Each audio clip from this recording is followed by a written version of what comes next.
So welcome What If Naruto Was Eat Devil Fruit with Nami and Robin movie. Get the little demon, he went this way, shouted a villager chasing after a young boy with blonde spiky hair as bright and gold as the very sun and blue eyes that would make the various oceans of the Grand Line jealous.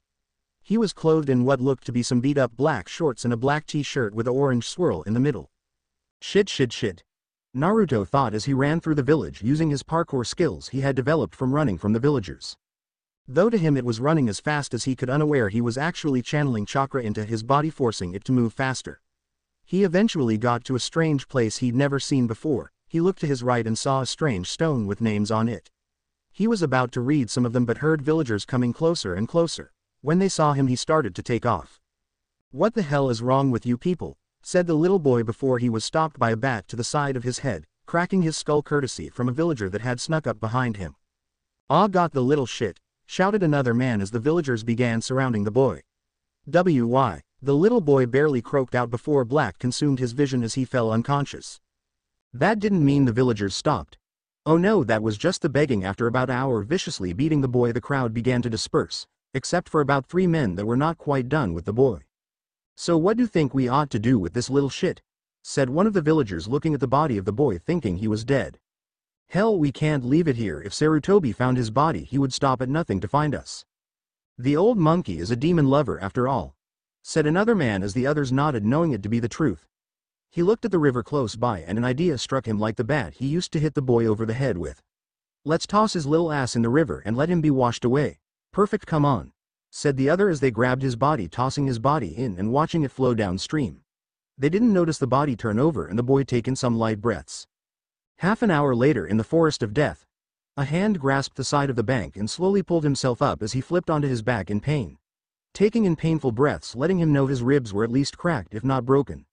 Why does it always happen today?" the boy said and began to slowly sniffle and cry while he was laying down in the dirt. That abruptly stopped as he heard a voice in his head. "Enough crying, boy," said a phantom voice. What? Who's there?" The boy struggled, turning his head looking for the voice. "Close your eyes and focus on my voice, boy," said the phantom voice. Naruto did as instructed and soon found himself inside a sewer with water to his knees.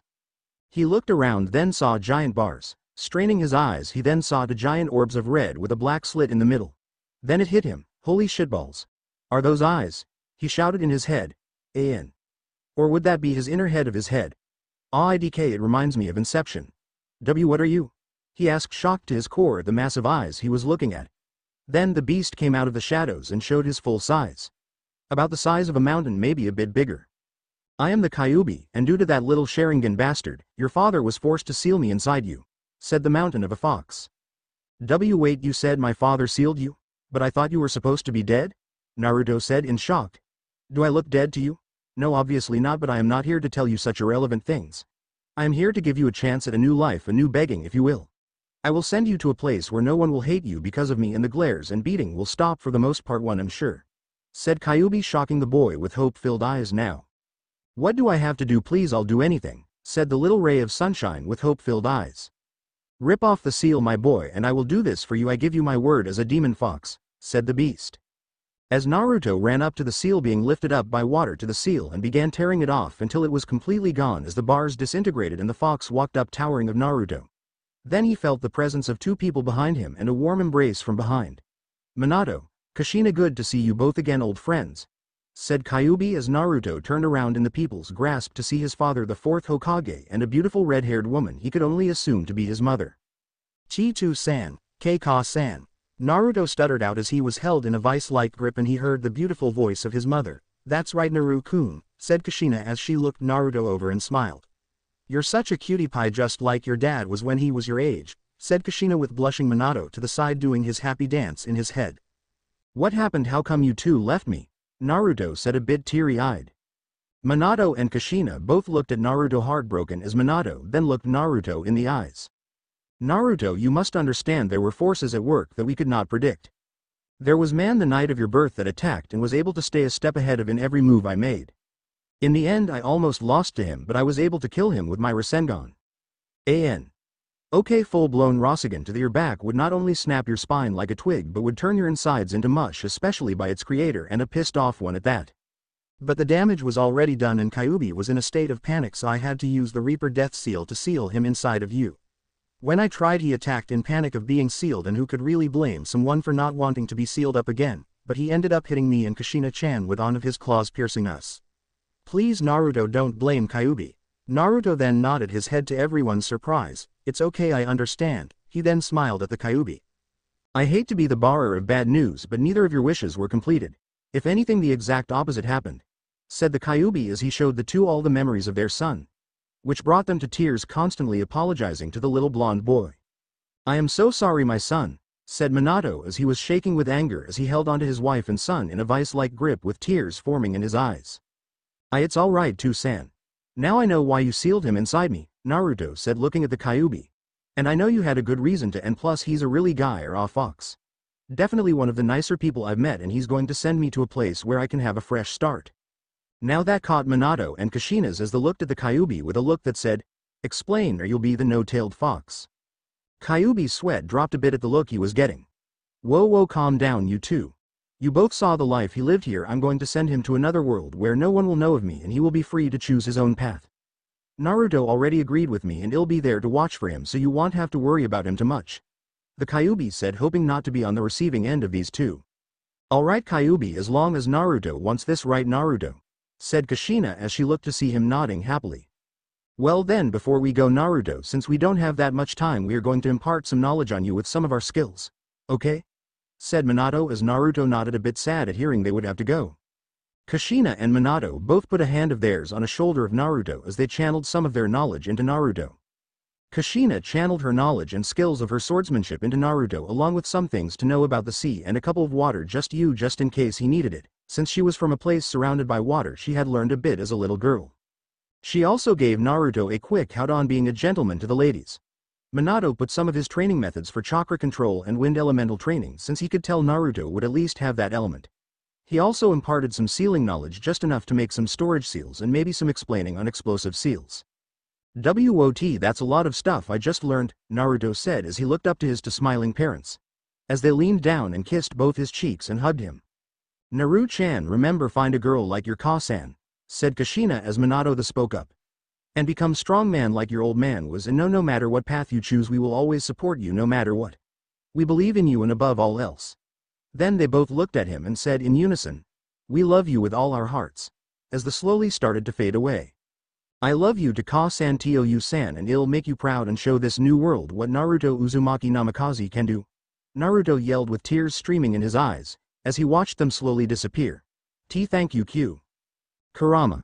My name is Kurama. I only give my name to those I trust, boy, and with what I have seen you go through, and to still be loyal to the one that caused it, you truly are Kushina's child, said Kurama as he grinned a bit, seeing the $1,000,000 smile on Naruto. Does that mean we're friends? Yay kid, I guess it does. Now get some rest, cause after tomorrow we're blowing this ramen stand, said Kurama with grin of his own. Next night, Forest of Death. Naruto now had on a black hoodie with a red swirl on its back and a red stripe going down each sleeve. He had on black and white camouflage khaki pants with black ninja sandals. His hoodie was off, showing his excited face as he was ready to leave to this new world, as he picked up his black backpack, like Ace's, just black, where he had a couple of scrolls with food and clothes sealed inside, also a couple wind jutsu scrolls he had stolen, since that was what his dad showed him in his memories. Alright kid, keep a good grip on that bag cause we're out of here, Kurama yelled as Naruto was consumed in a bright light that lit up the whole forest. As he smiled, Naruto could see light flashing past him, as he then began to feel like he was falling faster and faster. He tightened his grip on his bag as he saw a brighter light at the end of the tunnel of lights coming towards him. East blue 3 p.m. And just like that, Naruto was falling from the sky and all he saw was blue, all ocean everywhere. Naruto was screaming like he was a banshee as he plummeted towards the ocean. He then saw what looked to be a black thing. Naruto, try and aim your body towards that thing. I think that's a ship and you need to get on unless you want to drown in this ocean.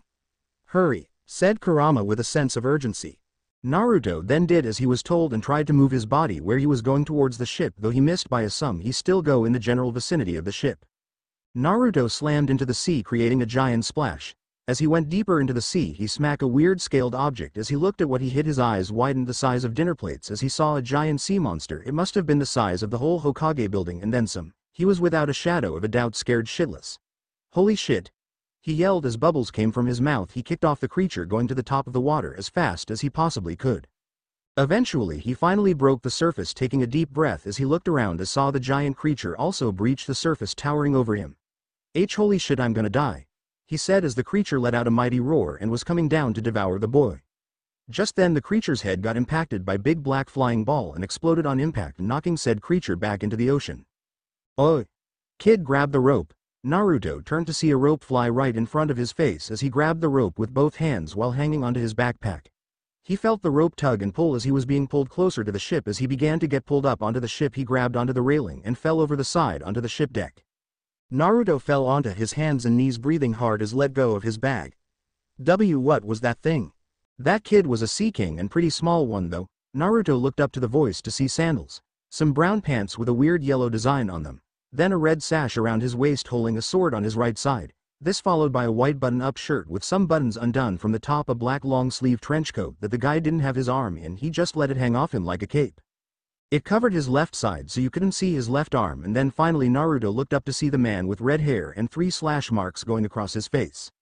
He looked around, seeing a man with black hair, a black v-neck t-shirt with a yellow sash around his waist holding a weird-looking thing on his right side. He had white pants and black boots. He then saw a rather round man with round glasses eating a piece of meat he had. The man had a green and white striped shirt with matching bandana on his head with white pants and red shoes. Then he saw a dirty blonde curly-headed man with dreads, and, not sure what to call his hairstyle, just look him up if you want to get a better idea, and bandana wrapped around his forehead with the name Usopp on it. He had on a blue button-up shirt that had a few buttons undone from the top and gray pants and brown shoes. Naruto noted he was kind of funny looking too. Thanks for saving me back there, I really appreciate it. I'm Naruto Uzumaki Namikaze, by the way," Naruto said, getting up and putting his hand out to shake Shanks's hand. Shanks accepted and shook his hand, looking at the little kid with interest and started giggling like a little kid. "Fishcake? Your name is Fishcake, ha. Shanks started bursting out laughing as Naruto grew a tick mark. "Oh, it means maelstrom, you bum," Naruto yelled in frustration. "Hey kid, don't blow a gasket, I was messing with ye. The name is Shanks, by the way, and these are my crewmates," he said, gesturing to the crew around him. Then pointed to the man with a black ponytail. "That's Ben Beckman, my first mate.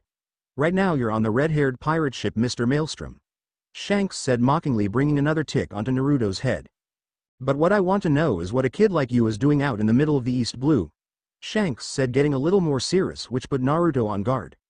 You probably wouldn't believe me if I told you, and some of it's kind of personal. I don't want everyone to know about my past," Naruto said, and got an amused grin from Shanks and his crew. "Well then, how about you just talk to me? Ben, Rue and Usopp all personally vouch for each one of them. Not that I wouldn't for my whole crew, but it's somewhere to start with," Shanks suggested. Naruto looked at them all a little skeptically. "Oi Kurama, should I trust these guys?" Naruto though in his head. "Yay kid, I can sense evil or foul intent. This man has neither of those, and I can honestly say this man holds the same aura as your mother, you can trust him," said Kurama as Naruto nodded internally. He then looked up to Shanks and nodded. "Alright kid, come on to my captain's quarters, we can talk in private there," Shanks said as he led the bunch into his quarters and offered Naruto a seat, where he accepted and looked as the group sat around the room ready to listen to his story.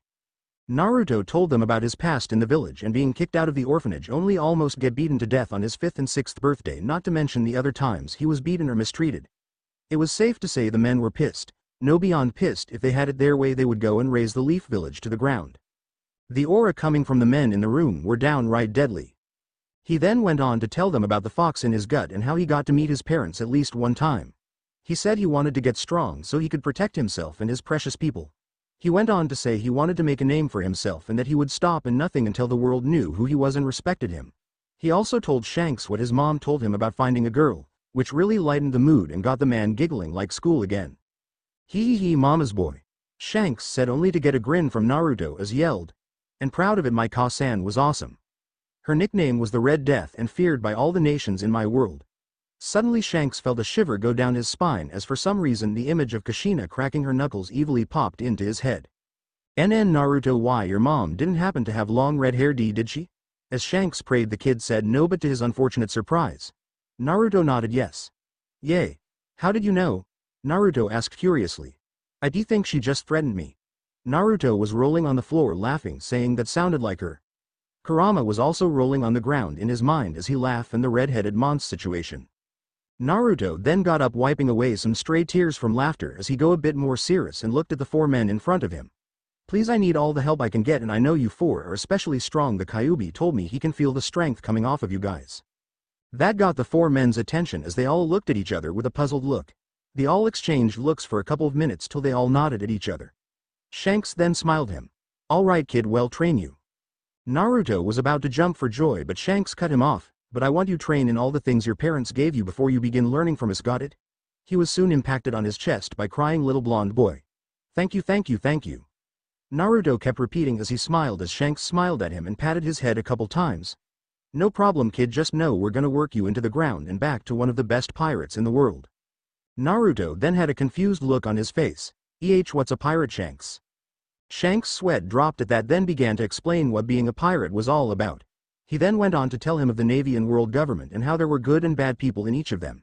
He also told Naruto if after he trained and wanted to be a marine they would still gladly help him. He simply said to hell with the world government and their sense of absolute justice, and what kind of asshole goes around saying that all the time.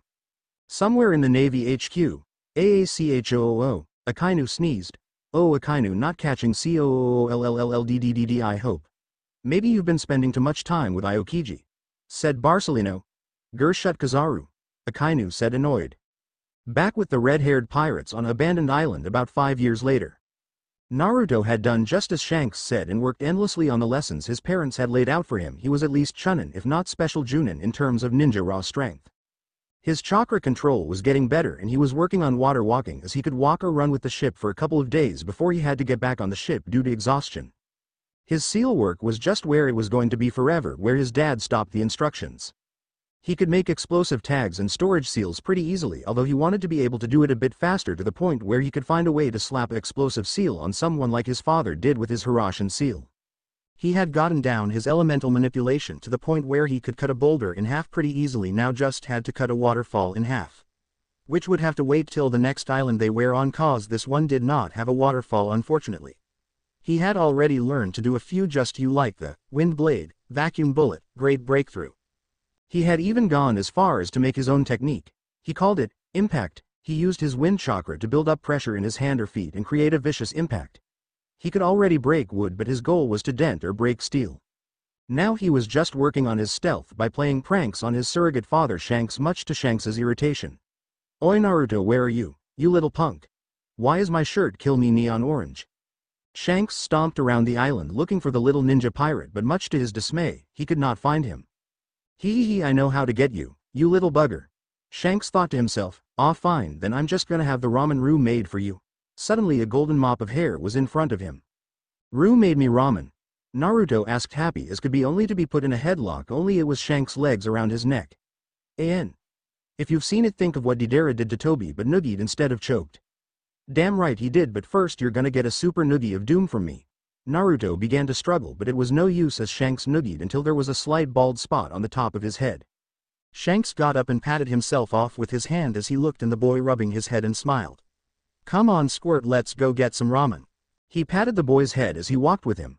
Oi Shanks, I was wondering, since most of the stuff my parents have taught me, could you help me with my swordsmanship? Naruto asked nervously as Shanks raised an eyebrow at this, not knowing the boy wanted him to teach him swordsmanship since his mother in all aspect could probably beat Hawkeye in purely swordsman-like duel. Well, I thought you want to learn from your mom, Scro. I have learned from her, Naruto interrupted, looking at him a bit saddened by what he figured out. But what I realized is that her style, it flows so smoothly and needs you to be completely flexible and as fluent as the sea. While I can do it for the most part, it just doesn't feel right to me, you know what I mean? I just hope she's not upset with for not using her style. Naruto said, a bit downtrodden at the fact he didn't want to use his Kasan's style. He then felt a hand on his shoulder and looked up to Shanks with a grin on his face. Hey kid, if there is one thing about moms that I know, they will always be proud of their son. So I know she not upset, in fact I think she would be proud to know that can realize a style isn't right for you even if it is hers. Shanks then smiled as they got back to camp to see everyone partying. Hey Mr. Maelstrom, welcome back, the ramen is still warm buddy. Naruto quickly dove in face first, taking on the 20 bowls of ramen with gusto. Little did he realize that the captain had the crew spike the ramen, so by the time he was ready to stand up and go to bed, well, he couldn't really stand. 3 months later, different abandoned island, with a waterfall. Naruto had taken to Shanks's training like a champ. He had even taken to wearing a red sash around his waist as he had a small saber like Shanks' sword except the handle was red. This sword was only temporary as he would grow out of it and he was having another one made by a master swordsman due to favor from Shanks. He was having the blade made from the strongest steel with sea stone also made in the blade. He kept smiling as he had taken his hoodie, shirt and sash off as he was standing on the rocks behind the waterfall to stand on, so it was like double the training. Now he was attempting to cut the waterfall in half for what seemed like the 1000th time. I'll get it this time. I have to. We've already been on this island for far too long. I can't risk being a burden to the crew. I could never forgive myself, Naruto thought to himself. And with a mighty roar and all of his power channeled his wind chakra into the blade as he severed the waterfall. Yes, yes, ye. His cheering was abruptly stopped as he saw what looked like an opening where the water met the waterfall. As water began to flow from the waterfall, it was obscured from view once more. Not that it stopped him from jumping into the river that the waterfall was flowing into. Naruto began swimming into the waterfall as he pulled himself into the opening. He began walking into the darkness as he could barely see anything. Oh, Kurama, I could use some help here. Fine, be careful though, I sense something strange in here, said Kurama. Well, that can't be too good. I hope nothing tries to eat me, Naruto thought as his eyes glowed red with black slits in the middle as he was able to see perfectly now. He back going deeper until he found a black tree and odd-looking fruit. It was black and had swirls going all around it with top like a pineapple-like top. This must be a devil fruit. Should I eat it? I say take it back to Shanks and see what he says about. I'm sure he'll let you keep it if you want, said Kurama as Naruto nodded, then grabbed the fruit and used a wind blade on one of his figures to cut the fruit off the tree. Then he ran out of the cave diving into the lake swimming back to shore. He then dried off and put all his clothes back on and began running to red-haired pirate's camp. Once he got to the camp he was a bit out of breath as his training had also taken a toll on him as he looked for Shanks and saw him sitting under a large umbrella. Oi Shanks, I did it, I cut the waterfall in half. Shanks looked up to see Naruto right hand behind his back making him wonder what was behind but left it alone for the moment. It's about damn time you beat that stupid waterfall, kid. I was wondering if we should build a town to stay here. Shanks joked and began to laugh as Naruto pouted a bit at the jab, but he knew Shanks was only joking. Somewhat at least. Oh, if it like that I guess I won't tell you of the awesome treasure I found behind the waterfall, Naruto said with a slight grin as Shanks stopped laughing.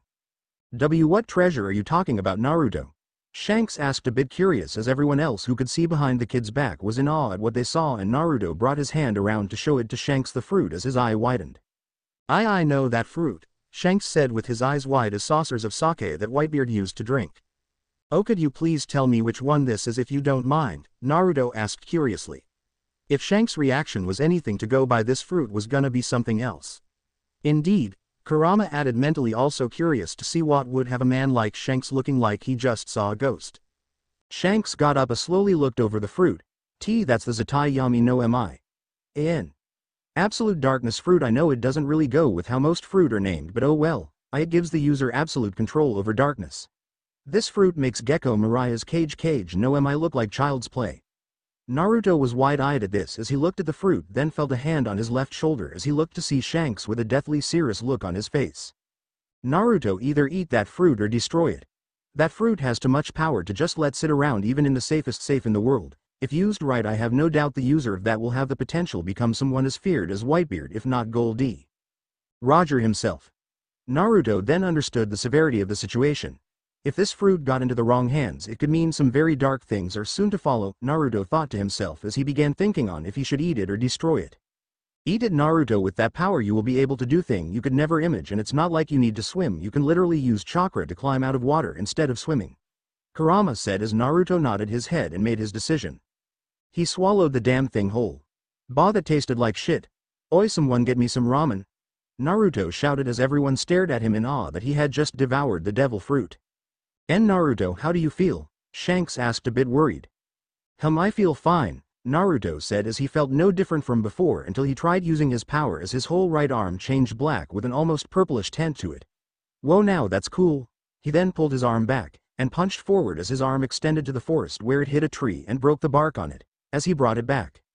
Not as powerful as I'd like that impact to be, but I wonder, he said cryptically as he shot his arm forward, turning his fist into a spike and pierced the tree through, and soon an axe blade shot out of each side of the tree causing it fall to the ground. Naruto then brought his axe arm back. Think of how Sandman does his arms, but instead of sand it's darkness. Well, that's interesting, Naruto said as he looked at his dark arm and turned it into a dark hand, wiggled his fingers in front of his face. That's very interesting. The blonde finished. Kudos to whoever can tell me what that's from. Okay Naruto, that's crazy, but now we've got one more thing to train you in. Since you're done with your wind chakra training, we're gonna take you to a group of people who are great and specialize with Logia-type devil fruits. Come to think about, they are good with just about everything, Shanks said as some people started to go white as they realized who Shanks was talking about. See Captain P, please tell me you're not talking the strongest man in the world. Shanks looked at the random crewmate with a curious look. Oh, how did you know I was talking about old man Whitebeard? Shanks got up close to whisper to him. You didn't eat devil fruit that allowed you to read mind, did you? Everyone face faulted at this as thinking about their captain's brilliance. Oi, load up boys, we are leaving. Shanks started giving orders to everyone to gather all the supplies so they could begin to set sail. Once back on the ship, Naruto was sitting on one of the railings watching the sea go by as he just practiced making different parts of his body into dark material and manipulating it into different shapes. Oi Naruto, he felt a hand on his right shoulder as he looked to his left to see Usopp. Hey Usopp, what's up? He asked politely. Oh, not much, but it's time for you to train, Usopp said, a bit excited as he laughed, and Naruto jumped from the rail excited about what he was going to learn. Oh, are you finally gonna teach me how to shoot a gun? Usopp laughed and patted the kid on the head. That's right Naruto, by the time I'm done with you, you'll be able to hit a bullseye from 100 yards with your eyes closed, Usopp said confidently. Alright Naruto, the number one rule is never draw your gun unless you're ready to use it, because if you're not, I promise your enemy will be. Number 2, which is more of lesson than a rule. Once you shoot you can't take it back. Once that bullet leaves the barrel you can't take it back no matter how much you want to got it, Usopp said seriously as Naruto nodded, understanding the point he was trying to get across. Next, never point a gun at a comrade. That is possibly one of worst things possible. It can break trust and friendships, not to mention if the gun goes off you could end up killing a friend, Usopp said. He looked at Naruto as the boy was contemplating what he was saying.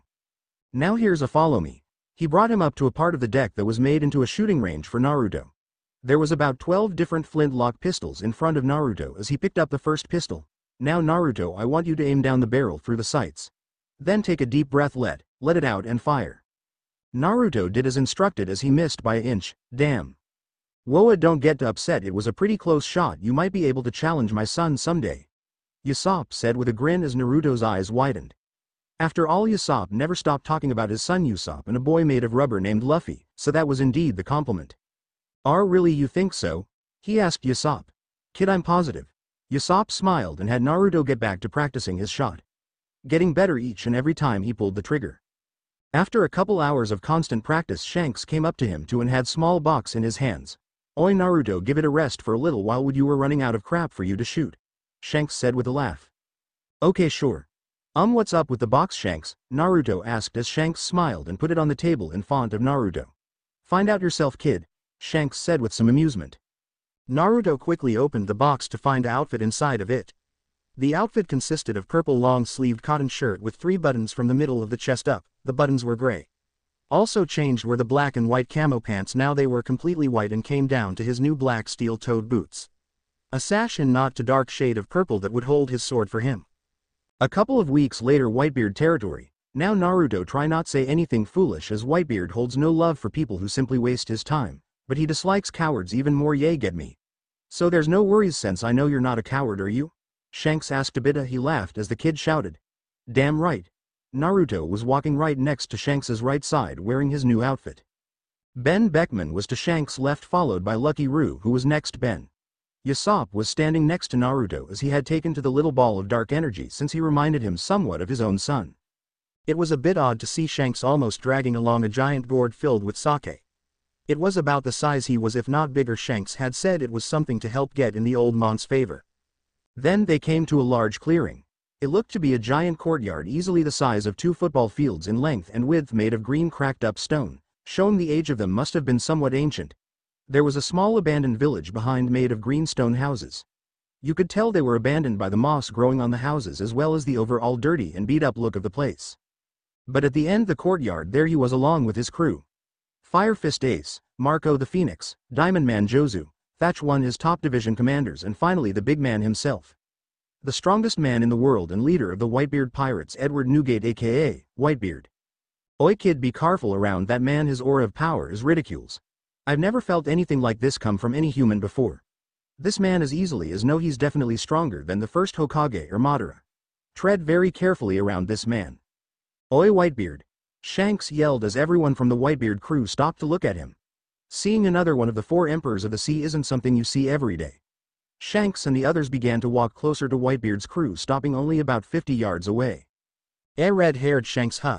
What do you want, brat? I haven't seen you since the last time I locked horns with Roger himself, said Whitebeard as almost everyone from Whitebeard's crew eyes widened at that. Haha, yay, well, I brought you some sake from my hometown island, why don't we have a drink?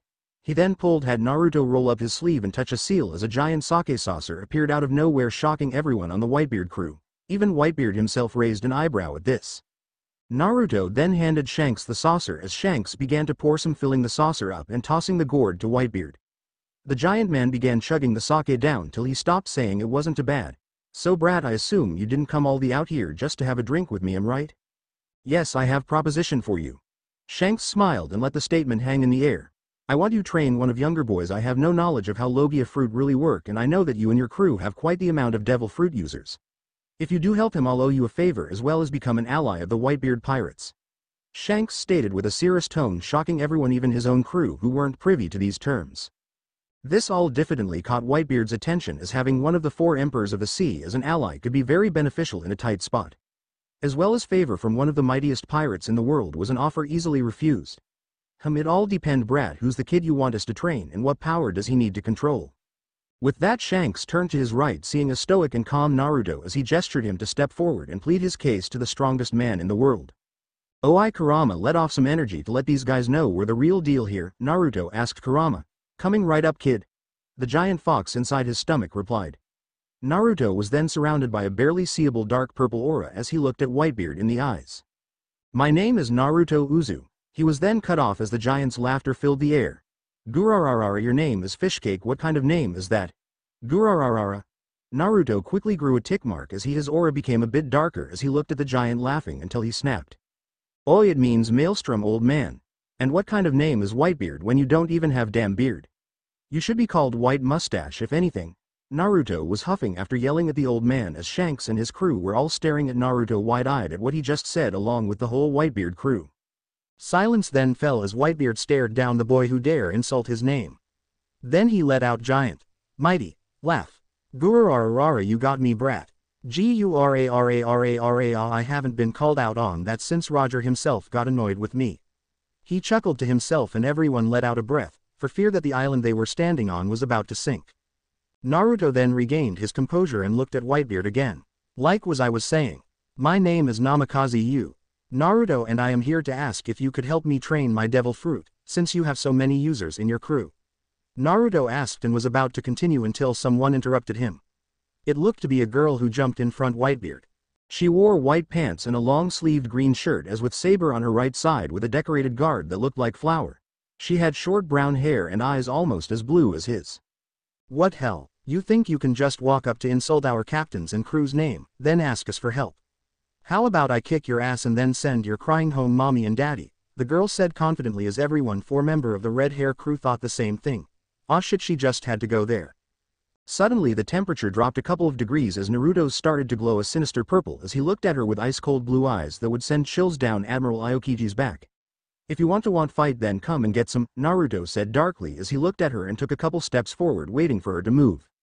Something told Haruta that maybe this wasn't such a smart idea, but she just pushed it to the back of her head as she drew his saber and waited for Naruto as he drew his with his in his right hand. They slowly began walking towards each other as in burst of speed both launched themselves at each other. Their swords clashed as they began trading blows with their blades as they had switched field position. Naruto's back was to the Whitebeard crew and Haruta's back was to Shanks's crew. Haruta began to slightly get the upper hand with her speed and agility. Naruto then did a vertical slash as Haruta blocked it. Naruto pumped some chakra into his arms and sent her flying back. Only for Naruto to channel some chakra into his legs as he appeared behind her, much to her surprise and dismay. She quickly turned and slashed at him, only for him to duck and cross his left arm under his right and place his palm right onto her stomach and in a low voice said the word, impact. Then at that point Haruta got hit with a burst of hair, sending her back almost at Whitebeard feet as the air was knocked out her and she was left clutching her stomach with her free hand, gasping for air. I have no problem with trading friendly banter back and forth, but the moment you bring my parents into this, The same ones that sacrificed their lives protecting me the same day I was born. It becomes personal, Naruto said in an ice-cold tone and looked at Haruta as he sheathed his saber and walked up to her and put his right hand out to help her up. But since you didn't know, I'll forgive you this time. That way we friends. He then proceeded to flash his $1,000,000 smile at her, making her blush a bit as she took his hand and got up. Gurararara, well Shanks, you've got yourself a deal. Haruta is one of my most up-and-coming fighters, and for your brat to be able to beat her, well, that is nothing short of impressive on his part for one who is so young, said Whitebeard as Naruto smiled at being accepted and praised by the strongest man in the world. All you leave except Ace, Jozu and Marco, Whitebeard commanded as everyone dispersed as Whitebeard looked at Naruto with calculating eyes. So boy, what fruit did you eat? You showed some skills, but they did not warrant needing to be trained by us. Naruto then nodded himself as a dark circle appeared below him and it began to consume him, to Whitebeard's utter surprise as his eyes shot open wide seeing these powers. He recognized the power of the absolute darkness fruit as the darkness disappeared and left Naruto completely pitch black except for his demonic glowing white eyes. Marco, Ace and Jozu were all surprised. They had never heard of such a power or a fruit that could do that. They then turned to Whitebeard only to get an even bigger surprise. Never had they seen their pops speechless, and this is surprise. Like ever. Pops, what's going on? What wrong? Ace stuttered out, not sure if he should ask his pops. Whitebeard then leaned back chugging down more sake. When he stopped he looked at from Naruto to Shanks and smiled. To think I would live to see that fruit come to light. It's truly a good thing to have that boy as ally, Shanks. Whitebeard then looked at his sons. Pops, I've never even heard of a fruit like this. What is it? Marco asked as he just heard what his pops had said to Shanks, wondering what kind of fruit could make his pops the strongest man in the world. Happy he wouldn't have to face this kid. I'm not surprised. The only record of this fruit is from the original Devil Fruit booklet when they were first discovered. It was later removed because of its immense power. The world government didn't want people to go looking for it and it to fall into the hands of a pirate. Gurararara, how ironic that's exactly what happened. Listen to me and listen well, this devil fruit is just as much potential as my Gora Gora no Mi. Whitebeard said, dead serious, surprising everyone as they looked to see a smiling pitch black Naruto with a black aura coming off him like black flames. Ace smirked to himself, excited at the prospect of training someone with so much potential. His hands caught flame as he looked at pitch black boy and smiled at him. Oh, if we're gonna train you we gotta see where you stand in terms of skill and power. So show your moves, Ace yelled as sent a fist of fire at the pitch black boy. Naruto quickly moved his body and parried Ace's punch, spinning and sent a kick to his body as the 2nd Division commander's body turned to flame. As his kick went through the flame he didn't get burned.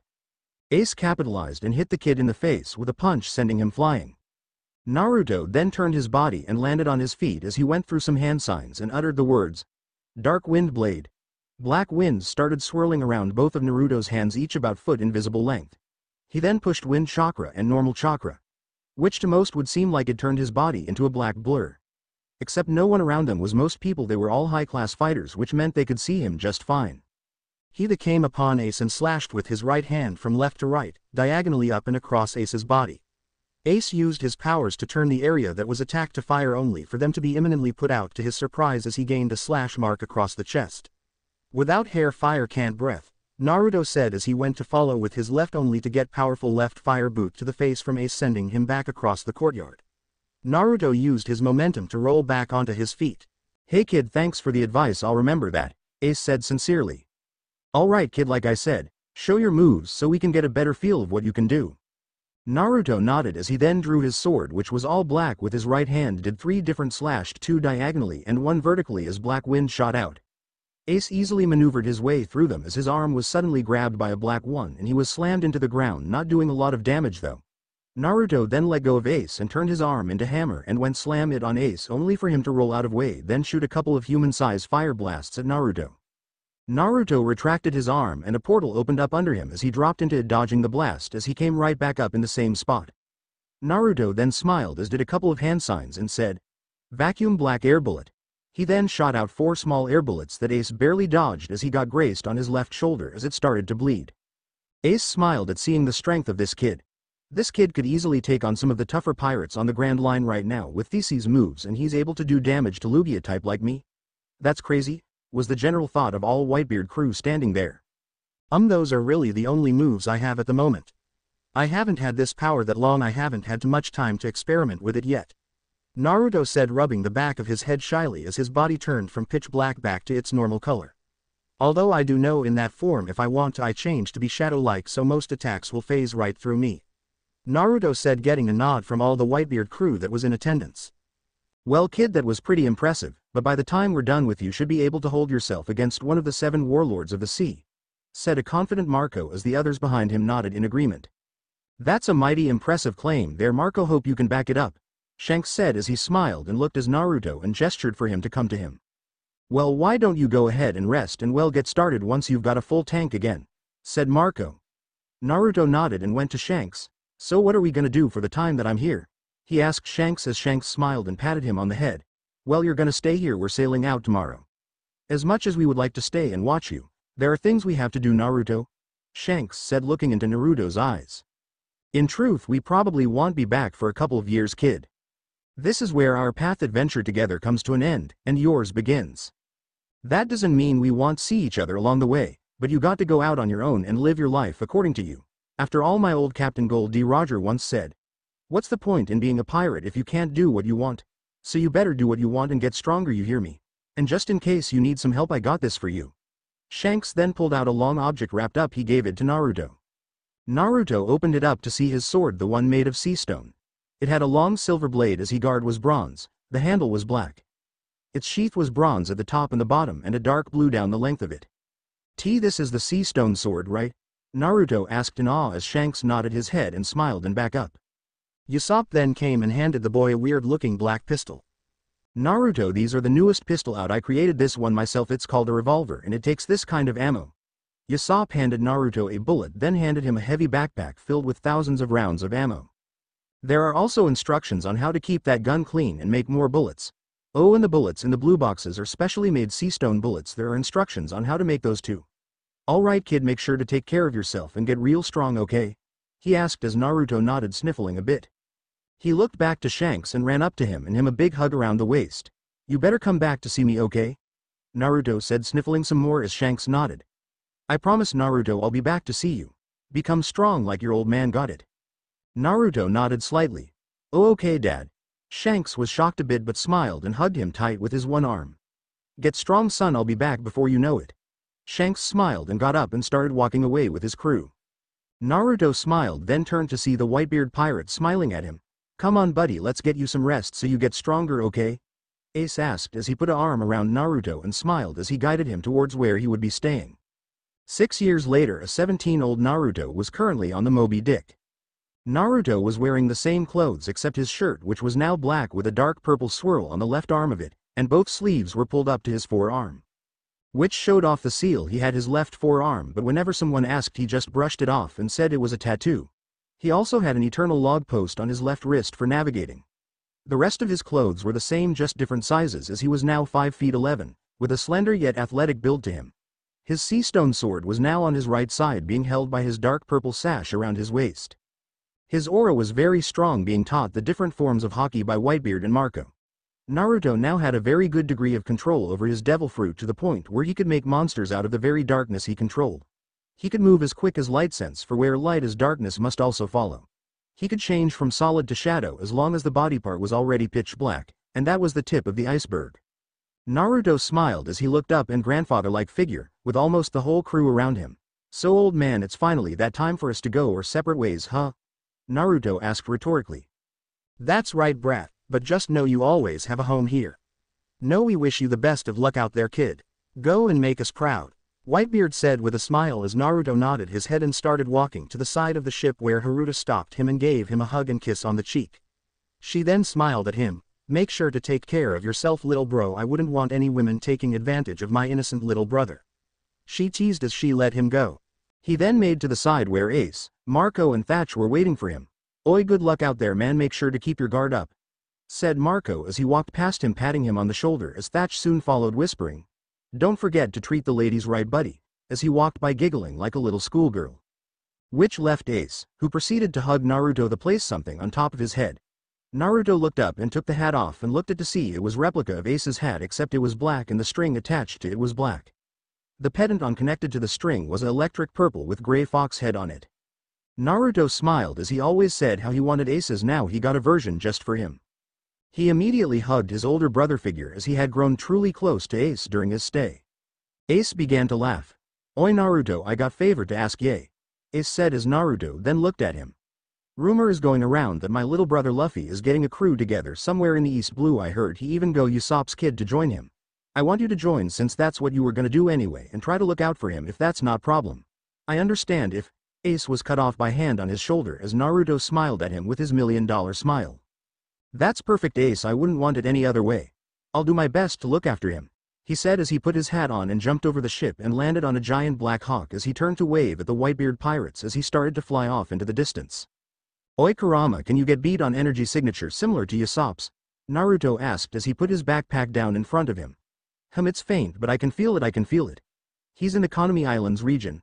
Kurama stated. Alright. Luffy, here we come. Naruto shouted out to the sky. Kurama, I think we're getting closer, I feel energy like Usopp's, not to mention a battle going on. Naruto hummed out as he squinted his eyes. What an odd looking building. Naruto, I think that's where the battle is going on, you dummy. As if to confirm that's where it was going on, small explosion went off. Yup, you're right, alright, full speed ahead. As Naruto he got there to see a boy with a scar under his left eye have both legs fly up and smash into the concrete. Rubber stretchy man must be Luffy. What is he doing? Only to see Arlong smash his hands into the ground and pick it up. Well, that's a problem, Naruto thought as he saw Arlong about to throw Luffy into the water. Naruto quickly did some hand signs. Vacuum air bullet. Naruto shot out 3 well-placed bullets, destroying the slab of concrete and pierced Arlong's left shoulder and stomach. Ag. Arlong fell back holding his left shoulder and stomach. Which one of you dirty sticking humans just did that? Arlong waited as no one said anything since they were just as shocked as he was that happened. Who did it, you bastards, he yelled in range. That would be me, Naruto said as he was crouched down on the lowest tile ledge of Arlong Park's main building. Naruto's hat was tilted so it was covering his face and all you could see was his wicked grin. Who the hell are you and what do you want, human? Can't you see I'm in the middle of killing someone? Arlong said, irritated, not truly knowing who he was fucking with. Naruto smirked. Well, to answer your questions in order. He put a finger on his hat and pushed it up, showing his 3 whiskered mark face and his electric blue eyes. The name is Namikaze Yu Naruto, and as to why I'm here, he let it hang it there as he looked at Luffy. I'm here join your crew, ha ha ha. Everyone's eyes widened in surprise, even Luffy. My crew, why do you want to join my crew? Naruto laughed at his reaction and grabbed his chin and looked up as if thinking. Well, there are a number of reasons actually. One is Shanks never shut up about you, so I'm naturally curious. Luffy's eyes widened and a huge grin came on his face. Next would probably because Usopp never stopped telling me about how great of marksman his son would be. Usopp almost started crying to hear his dad believed in him. But probably the most important one is your brother asked a favor and sent me to keep an eye on you, Luffy. Naruto smiled at Luffy as he was ready to jump at his new guy and asked him tons of questions until. Like I give a damn WHO sent you. You dirty stinking PEWMANGE.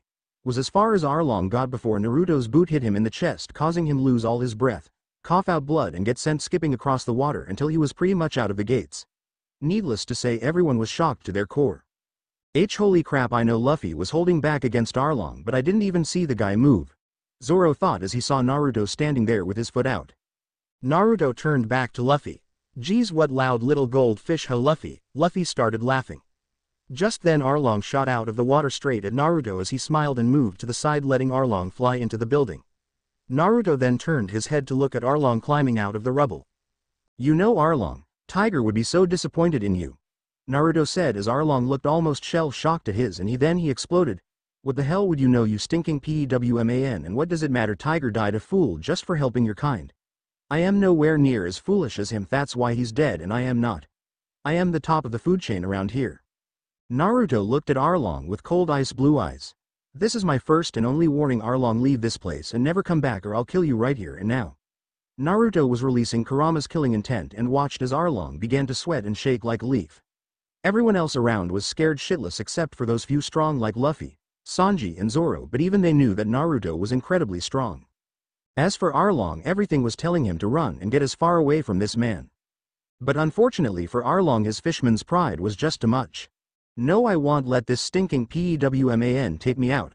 I am the best, the strongest, top of the food chain.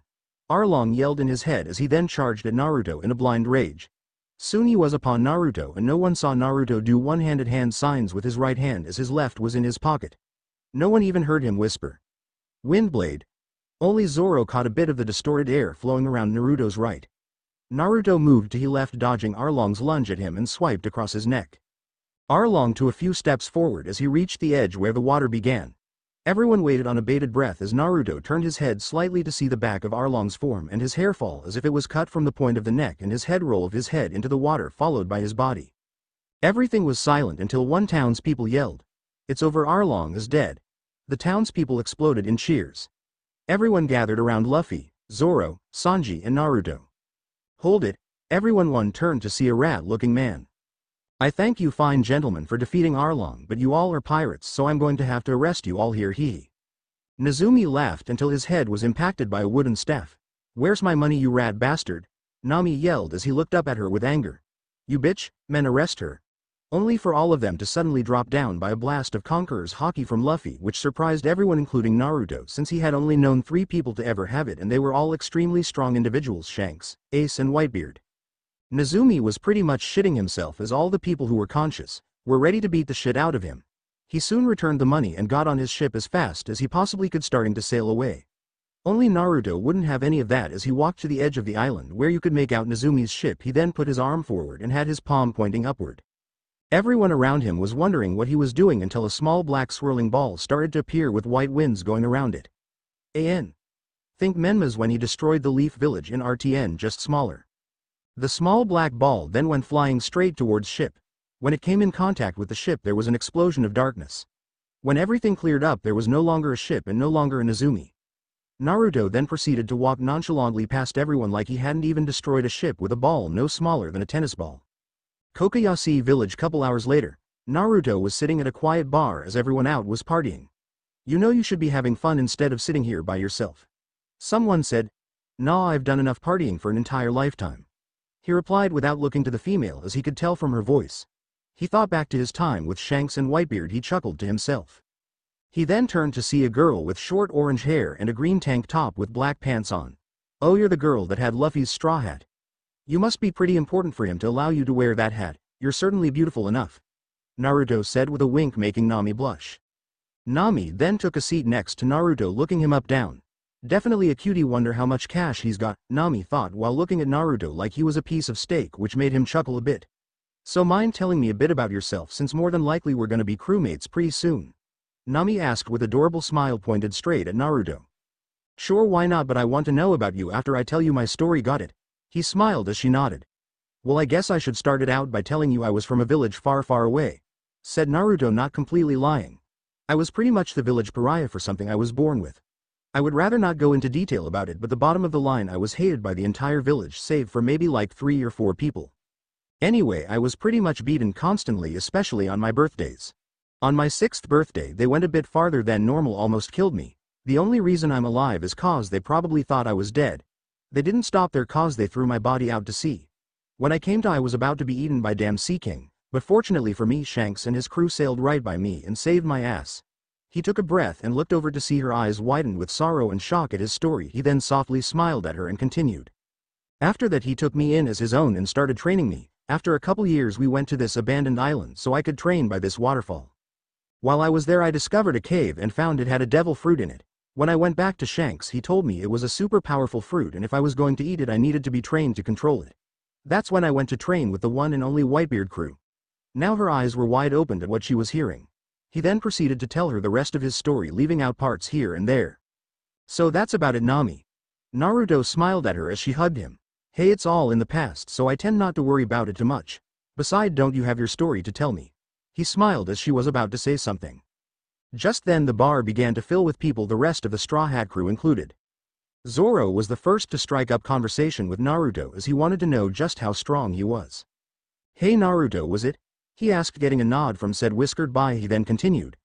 "I hate to be blunt, but I was curious, exactly how strong are you and what kind of training did you go through?" Everyone in the whole bar went silent as they were also curious. Naruto raised a brow. It wasn't a weird question. He was actually expecting something like this to come up, but damn, the whole bar had just stopped. Well, in order of how strong I am. I would have to say around the level of a vice admiral, if not a bit stronger," he said, scratching his chin like it was nothing. Well, it was nothing to him. You get used to stuff when you hang around the entire Whitebeard crew. However, everyone who was around him was wide-eyed save Nami. Even Zoro had not expected an answer like that. But that would roughly put you just below the level of an admiral, Zoro stuttered out. Yup, that sounds about right, although I've never seen an admiral fight. I mean, technically I didn't, as Akainu was a vice admiral at the time, he said as he looked back at Zoro as he continued. As how I got this strong? Well, it kind of just happens when you have red-haired Shanks and Edward Newgate, captain of Whitebeard Pirates, personally train you for most of your life. He laughed as he saw the horror on the faces of everyone in the bar and even some outside who overheard the last part. Everyone was completely silent at what they heard. It stayed like that until everyone heard laughing from the Straw Hat Captain. Shishishizi, well, it's settled, you're definitely part of the crew now. Naruto smiled at that as everyone started partying again as he got up to walk out until two arms wrapped around his left and he looked down to see Nami.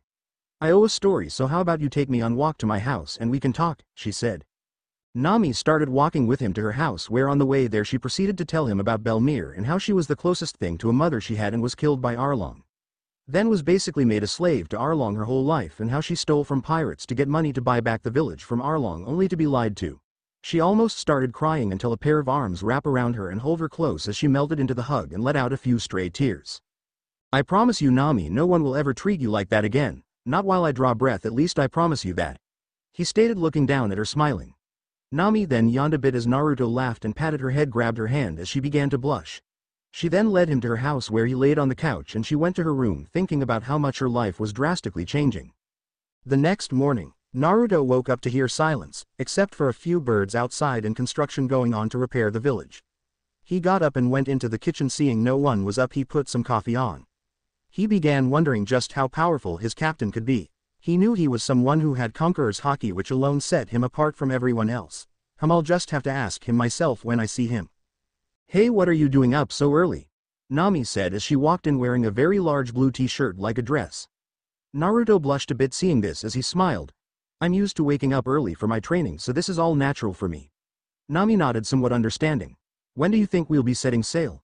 Naruto asked. Nami laughed. Whenever our crazy captain decides, and which will probably be when he collected enough meat. You should go find him and ask him. Naruto nodded and smiled. He walked by and gave her a wink, smiling as she blushed a bit. Naruto walked through the village until he found Luffy with a mountain of meat in front of him. Well, Luffy, that's certainly quite the amount of food you've got there. Luffy nodded and kept shoveling meat down his throat at an alarming rate. Reminds me of me when I eat ramen. Naruto took a seat across from his captain as he looked at him seriously. At seeing this, Luffy also took a serious look. Luffy, I know you're strong, but since you're going to be captain, I need to be assured that you can at least hang with me in a fight. He told his captain. Luffy only smiled and nodded his head, understanding that he wouldn't like to have a weak captain either. Well, I can promise you I'm definitely in the same power range as you. Just like you, I had some extra training once my grandpa found out I wanted to be a pirate. He really put me through the grinder. He said that being a marine was a dangerous job, but being pirate was even worse. After a while we eventually discovered I had Conqueror's Haki, and that's when the training really got hard. He forced me to learn about observation Haki, armament Haki, and my Conqueror's Haki. Naruto nodded at this. If he was a master with any one of those, he would definitely be a strong force, not be fucked with. Naruto smiled at this information. Well, that's good to know. I can also use Haki, but I tend to only use observation Haki since my devil fruit isn't that compatible with armament Haki. Luffy nodded, understanding every devil fruit had some advantages and disadvantages. So, Captain, when do we set sail? Naruto asked with a smile. We'll be setting sail sometime later on today. I already had Usopp do an inventory of what we needed and Sanji to get all the supplies. Zoro is somewhere doing something. Naruto's sweat dropped and chuckled a bit at this. Alright, I guess I'll go grab my stuff and get on the ship, Naruto said.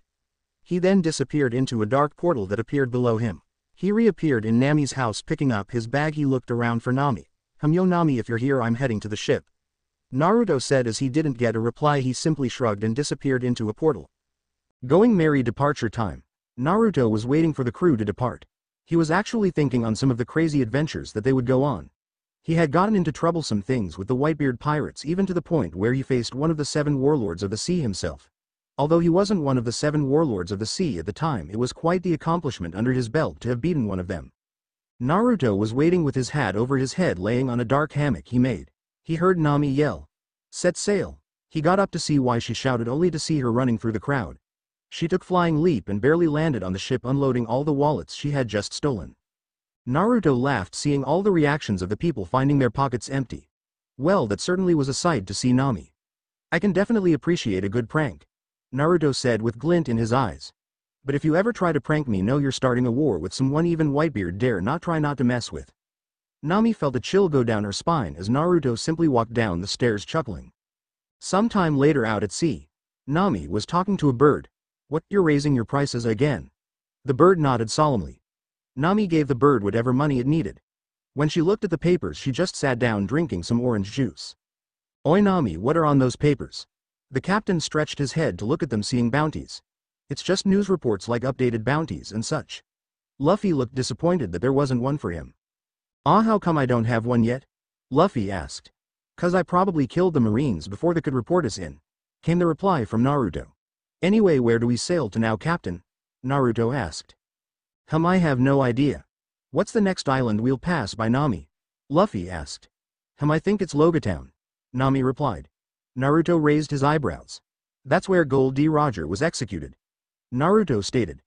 Luffy's eyes lit up at hearing that. It's decided. Set sail to Logatown. Naruto laughed a bit at hearing his captain so excited. This will give me chance to buy some new swords. Nami, can I get some money? Asked Zoro. Sure, but you'll owe me 300% interest. What, why so much? He asked, a little annoyed at the interest. 'Cause I know you'll never pay me back, you cheapskate. Naruto smiled and pulled out a scroll from his back pocket, which got everyone's attention. He opened it and 50 million berry poofed out and then threw it at Zoro. Zoro caught it with an amazed look. Thanks man, this is a lot to just give away, and how did you do that with the scroll? Oh, no problem, for some reason whenever I go to a casino I always win big, so I'm pretty well set. As for the scroll thing, it's called a sealing scroll, only I can use them because of a special power I was born with. Nami's eyes turned to berry signs at this and jumped into his lap, smiling cutely at him. Oh Naruto, would you like to take lil old me to casino when we get Logatown? As she batted her eyelashes at him cutely. Naruto slyly smiled, wrapping an arm around her waist, making her blush. Why, of course, my beautiful navigator. Nami smiled and leaned back on Naruto as he smiled. Later at Logatown, everyone was getting off the ship. Luffy, I know where to fly. Naruto looked at where Luffy was, showing an empty outline as he turned and saw Luffy running into town. Damn it, I just know this gonna spell trouble. Zoro walked by him and patted him on the back. Yeah, you're probably right, but everything usually turns out alright. I'm going to look for some swords. See you guys later. Zoro waved as he walked off. Naruto was about to walk off as Nami grabbed his hand. Ah, you're taking me to the casino, remember, Naruto? Yeah, I remembered. Let's go, Nami. He walked off as Sanji seethed, seeing this. Well, I guess I'll go look for some food to stock up on. That just left Usopp. Well, don't worry, the great Captain Usopp will keep the ship safe. Nami was walking with Naruto looking for a local casino. Geez, you think they would make a casino more visible, huh?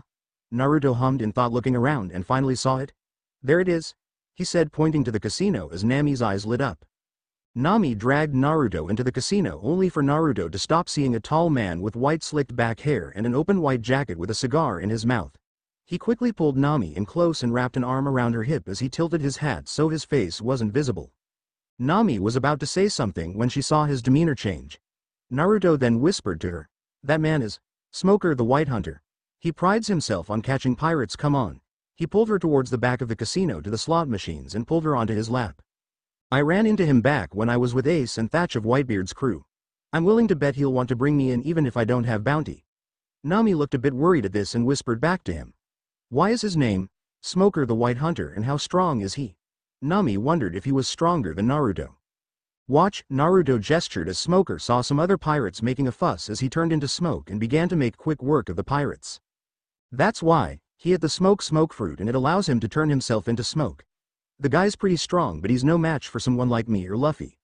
It would just be way too troublesome to try and fight our way out of here, my beau." Naruto smiled to her as she giggled a bit. They both watched as Smoker quickly walked out of the casino as his men detained the pirates. Naruto smiled again as he looked at the machine. "Now let's see if I've got it," Naruto said as he pulled the slot machine lever.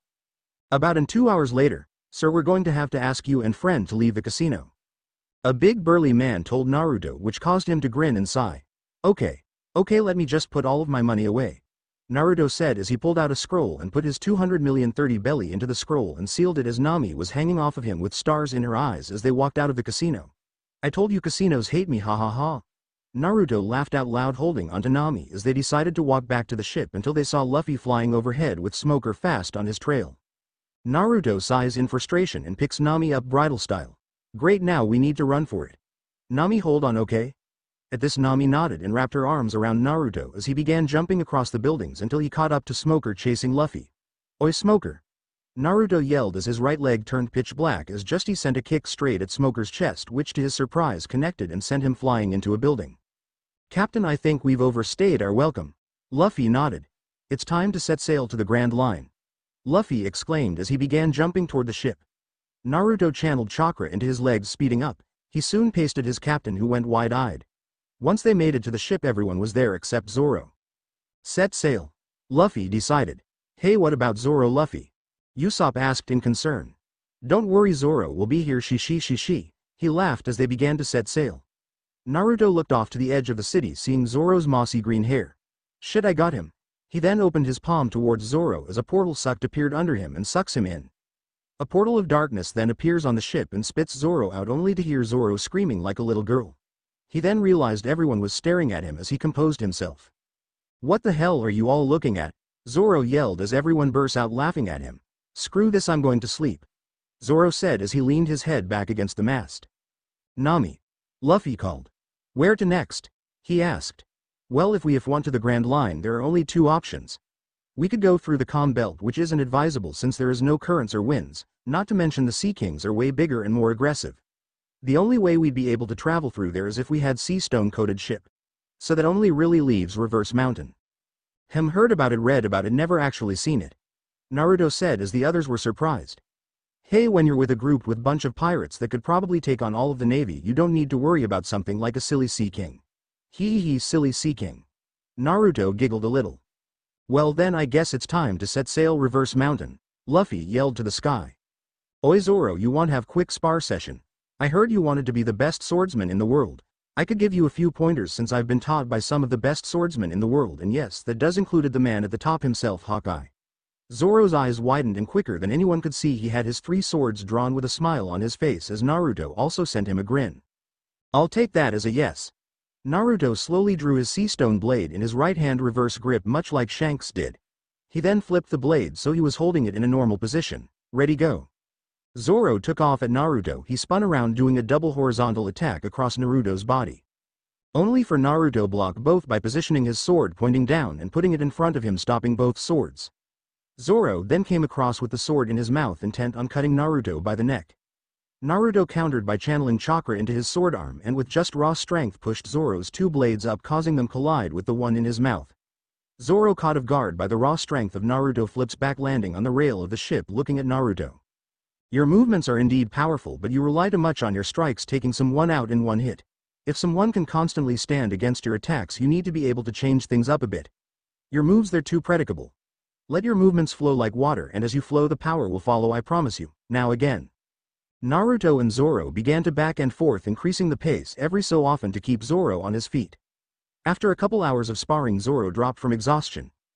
How the hell did you get so strong? Zoro panted out, asking Naruto, who despite beating him the whole time was indeed sweating a bit. Non-stop grueling training most of my life. But despite the ass kicking I just gave you, I'm only a little bit better than you when it comes to straight sword play. The only reason I can beat you like that is because my speed, strength and overall reflexes are better than yours. As long as you keep training your body and mind at an insane rate, I'm sure you'll be about where I am in terms of power in a year or so. Not to say I won't get stronger or faster, but I think my swordsman skills have hit a plateau for the most part. I doubt my swordsmanship is going to get much better from here. Zoro nodded as he thought about what he just went through. Anyway, Zoro, here. Naruto tossed a bag next to Zoro. Those are scrolls and books from my previous teachers. You should try to incorporate what they have into your fighting style. It would definitely help you out. Especially the one with the whirlpool swirl on it. It'll help flow exactly like water. Naruto said as he started to go wash off from the workout. I would also ask Luffy for hockey training, since you're not a devil fruit user. Hockey is a must if you want to survive on the Grand Line. That goes for everyone here. Whenever you have free time, ask me or Luffy for instruction on hockey, because sooner or later you're going to need to learn it. Naruto said to the whole crew as Luffy smiled and nodded in agreement. Hey, Naruto. Naruto turned to see what Zoro wanted and saw Zoro with a serious and sincere look on his face. Thank you. Naruto smiled and waved his hand while turning around. Don't worry about it, that's what our friends are for, he said as he went inside to wash up. Naruto went inside to wash up and change into something more comfortable. He had on some black ninja sandals and black cargo shorts. He had on a long sleeve form-fitting shirt with the shoulders to and sleeves a dark crimson red and the rest of the shirt black. He walked out seeing Reverse Mountain. Here we go! Luffy shouted as they shot up the Reverse Mountain's current. Everyone hold on, we're about to hit the mountain peak. Naruto shouted holding onto the railing with his left hand and a hand wrapped around Nami. He smiled and laughed as they flew into the air. Nami wrapped herself around Naruto in a vice-like grip, scared she would fly off the ship. Once they came down and started coming down the mountain, they soon saw a giant wall. No, a whale? What the hell is that thing? Is that a whale? Usopp yelled, scared shitless at the sight before him. The bottom of Reverse Mountain, about to be eaten by the whale. Usopp. Oh my god. It's gonna eat us. I don't want to die. Naruto's eyes widened at this whale. What the hell, most sea kings don't even get this big. Quick, turn the ship. Nami yelled. Naruto, Sanji and Zoro all pulled on the lever while Usopp tried pushing it to turn the ship when. Crack. Naruto was holding half of the lever. How does this even happen? Sanji yelled. Naruto, can't you blow up the damn whale? Zoro yelled, looking at Naruto shake his head negatively. No, if I used an attack strong enough to do that, we would get caught in the blast. The giant whale then proceeded to open its jaws wide as the water started flowing into massive beast mouth. Shit, looks like we're getting swallowed whole. Zoro murmured as everything began to go dark. Inside the whale, Sanji looked around to see everyone getting the bearings, then looks up shocked. Ugh guys, I'm no expert on whales, but why is there a sky inside of this whale? Everyone stood up looking around as a giant squid came up from the stomach acid. A giant squid? Usopp yelled as Sanji, Zoro, Luffy and Naruto all got ready to attack. 3 large spears then pierced the squid from behind. The giant beast soon fell back into the stomach acid. The Straw Hat Pirates looked past the squid to see a house. Okay, what the hell did you put in your food? Pervy cooked. Zoro yelled. Sanji gained a tick mark and glared back at Zoro. Don't talk about cooking, damn moss head. Lighting started flowing from each of them, clashing, until Nami smashed a fist into both their heads. Enough, both of you idiots. Damn. Zoro muttered, holding the pump on his head. My dearest Nami, why? Sanji said, twitching on the ground. Naruto just shook his head at the two. Luffy looked to see a man coming out. Hey, old man, what is this place? The old man gave Luffy a deadly look. HMPF, how rude, I'm only 71, I'm not old at all. Everyone's sweat dropped a bit at this. Naruto then walked up next to Luffy. Right. Anyway, I'm Nar, but was cut off by the old man. My name is Crocus and I'm Laboon's doctor and the lighthouse keeper. Everyone looked at him confused. Laboon? Who's Laboon? Nami asked curiously. Why, the whale, of course. Crocus stated like it was a dumb question. Well, how the hell do we get out of here, Crocus? Naruto asked, getting slightly annoyed. Crocus was about to answer until 2 people busted out from a small door on top of a metal platform to the left of the SHP. Well, Mr. 9, it looks we'll be having whale for dinner, said the woman with blue long hair put into a ponytail. Yes, Ms. Wednesday, it looks to be that way. Now fire, he commanded as they both shot their cannon launchers to the top of the stomach. No, Crocus yelled. I got it, Naruto casually said as a black hole appeared in the path of the 2 cannons, making them both vanish into the dark portal. As soon as the cannons went into the black portal, it closed up like it was never there. Luffy, you should probably take those 2 out before they cause more trouble, Zoro said as Luffy nodded, stretching his arms out, grabbing both of them. He quickly brought them to the ship with a slam as they were both out cold. Luffy, Sanji yelled, quickly kicking his captain in the head, sending him tumbling to the ground. How could you treat such beautiful lady like that? He then turned to the woman and began rubbing her hand to wake her up. I'm sorry for my foolish captain, beautiful, allow me to make it up to you. Oh, why thank you, Ms. Wednesday, said coolly. Hey Crocus, how do we get out of here? Naruto asked, ignoring Sanji's little episode. Oh, right this way, Crocus said before jumping into the stomach fluids and swimming to a ladder and opening it. Don't ask me how, I don't know. Through the door, Luffy commanded. Usopp turned the ship and began to go through first door then tunnel until they came to a second door. It then opened to show a real sky. Woo, it's good to be outside again, Nami yelled with Usopp quickly nodding behind her. What do you suppose we do with those 2? Zoro said, pointing to the now identified Mr. 9 and Ms. Wednesday. He then turned and looked at them with a grin. You guys, said Mr. 9, right, that seems oddly familiar. Mr. 9 began shaking his head back and forth. No, sorry, you must be mistaken. Then Ms. Wednesday quickly came to his rescue. "Excuse me, could you please give us a ride to our town at Whiskey Peak?" she asked, sounding a bit desperate. "Why, of course, my darling." Sanji appeared holding her hand. Do they have meat?" Luffy asked, drooling a bit. "Yes, we have plenty of food, my friend. If you take us there you'll have a feast the likes you've never seen," Mr. Nine boasted, making the captain of the SHP eyes fill with different versions of meat. "To Whiskey Peak." He then pointed toward the direction of Whiskey Peak. Naruto laughed and smiled as he made a dark hammock. I'm gonna take nap." He yawned out. He looked at Zoro, then to the two captives or guests, whatever you want to call them, then back to Zoro as he got the message and nodded. Naruto followed the action and tilted his hat and fell asleep. Some time later Naruto woke up to a heavy feeling on his chest, only for him to tip his hat to see Nami sitting on his waist. "Ugh, hey Nami, what's up?" Naruto asked with a small blush on his face as Nami started rubbing his chest with both her hands and grinding her hips on him. Naruto, I want you. Couldn't you tell, Naruto?" Naruto smirked and began massaging her ass. Naruto, Naruto, Naruto, ah." He then fell to the floor on his face. "Ah, it was such a nice dream to..." Naruto groaned internally. "Gahaha, that was hilarious, brat. Ah, shut up, you fur ball." Naruto then got up, putting his hat back on as Nami came up next to him and whispered, "So how was that dream? Sounded pretty nice from out here." Naruto's eyes went wide as he looked her with a blush, then turned away from here. I guess you could say that. What's with this welcome? I've never seen pirates so welcomed before," Naruto said skeptically. Zoro walked next to him and nodded. "I agree, we should keep our guard up," Zoro said so only him and Nami could hear. "Ah, hello young pirates, I am Igaram. It's cough cough. Mama, a pleasure to host you at our lovely town. Here we pride ourselves on music and the best liquor in the seas. Allow us to throw a party in your honor," Igaram stated. Before anyone could say anything, Igaram yelled in joy, "Let the party begin." "And then I was the great Sea King and said, leave if you know what's good for you," Usopp lied as all the people around him began to cheer. "Now it's time for a drinking game. Every time someone says cheer, you drink another pint. Last man or woman standing wins 100,000 bellies." Igaram as they all started drinking. "Come on you sissies, you can't hang," shouted Nami as men started dropping left and right, including Zoro and Naruto, who was laid out on a table and Zoro face down on a table. "You might as well give up, Missy, you will never beat me," said a rather large nun. "Oh yay. Another round." Just as the woman was about to drink the next mug, she keeled over, unconscious. "Ha, I told you I'd win," Nami cheered as she fell over unconscious. If one were to look around, you would see the entire SHC sprawled out around the whole bar, sleeping like they had been drugged or something. Oh wait, they were. Later, around midnight, the cocky lady in a black hood came out of the bar. She lowered her hood and looked to the three in front of her. "Well, it took long enough, but they're all out like lights. I think it would be best to act now, Mr. 8. Igaram aka Mr. 8 nodded. "Yes, that would be most wise. I don't know why we wasted out supplies on them. We should have captured them when they first came into the bay," said Miss Wednesday. "Well no, cough cough.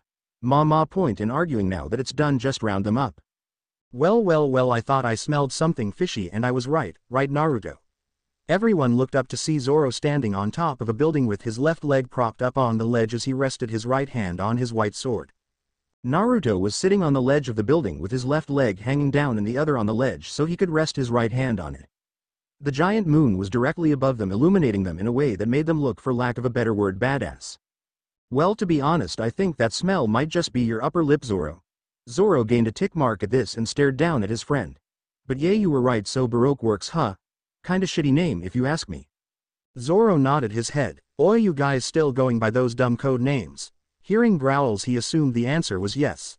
"Well, looks like me and you get to have some fun, Naruto." As he looks down at Naruto, only seeing his evil grin since his hat was covering the rest of his face. "Nope. You're on your own, Zoro." This got a shocked look from all of the Baroque Works agents and Zoro. "HMPF. Fine, not like I need your help anyway, Whiskers." Naruto's eyes seemed to twitch at the name. "Well, you're going to fight all of them blindfolded. It's time to see just how well you've come along in your observation hockey." Zoro's eyes widened a bit before he smirked and pulled his bandana from his arm and wrapped it so it was a blindfold. "Well, let's get started." Zoro then jumped down as he charged all of the bounty hunters. He pulled all of his swords out and began decimating their forces. Naruto looked down, smiling as he felt a presence behind him. He turned and looked to see Miss Wednesday. His face changed suddenly serious as he then used Soru and appeared behind the now identified Miss Wednesday as he grabbed her by the throat and lifted her off the ground. "Now I'm only going to ask this once, and if you lie you're going to die here and now. Are you Vivi Nefertiti, Princess of Arabasta?" Naruto asked with a look that could pierce your very soul. Miss Wednesday was now scared out of her mind as she slowly nodded. Naruto loosened his grip a bit. "Why are you really here, princess?" Naruto asked. Vivi was about to respond when a loud explosion went off, catching their attention. Naruto looked over to see Zoro panting slightly with his clothes charred and his bandana around his head instead of around his eyes. Naruto looked to see two people in front him. One was black guy that seemed to be picking his nose. The other was woman with umbrella and a yellow hat on. That's Mr. Five and Miss Valentine. Why you have to help your friend, he's going to be killed," Vivi said with a scared look on her face. Naruto just yawned. "Nah, Zoro can handle those two chumps anyway." Back to Naruto, what's going on and what is Miss Wednesday doing here? Naruto turned to see Luffy walking with Nami. "Well, this is actually Princess Vivi of Arabasta," Naruto said as Luffy went wide-eyed. "That's SOOCOOL. Luffy yelled as Zoro jumped up onto the roof holding a beaten-up Igaram. "Yo, those two were looking for Miss Wednesday, they saw." "Yeah, we already know, Zoro," Nami cut in. "Now what the hell is a princess doing inside a organization like Baroque Works?" Nami asked, curious their situation. A couple minutes later and a huge sob story, we find Igaram on the ground bowing, asking for the SHB help. "Yeah, sure, we'll take you to Arabasta," Luffy said in a calm tone. "Of course we'll be getting a nice reward for this, right?" Nami said as more of a statement then question as Vivi nodded. "Just out of curiosity, you said you infiltrated Baroque Works, then you should know who the leader is, right, Mr. Zero?" Luffy asked. Vivi shook her head. No, I could never tell you that. Crocodile of the 7 warlords of the sea would never let you live."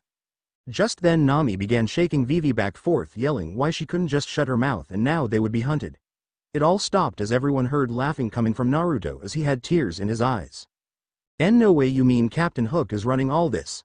Oh, this is just too much." Naruto began to calm down as he looked at Vivi, who was shocked at his reaction. Why are you laughing?" Vivi asked, confused. Naruto just smiled. "Ah, that was a good laugh. Well, the reason it's funny is cause I've already whipped the floor with Crocodile once."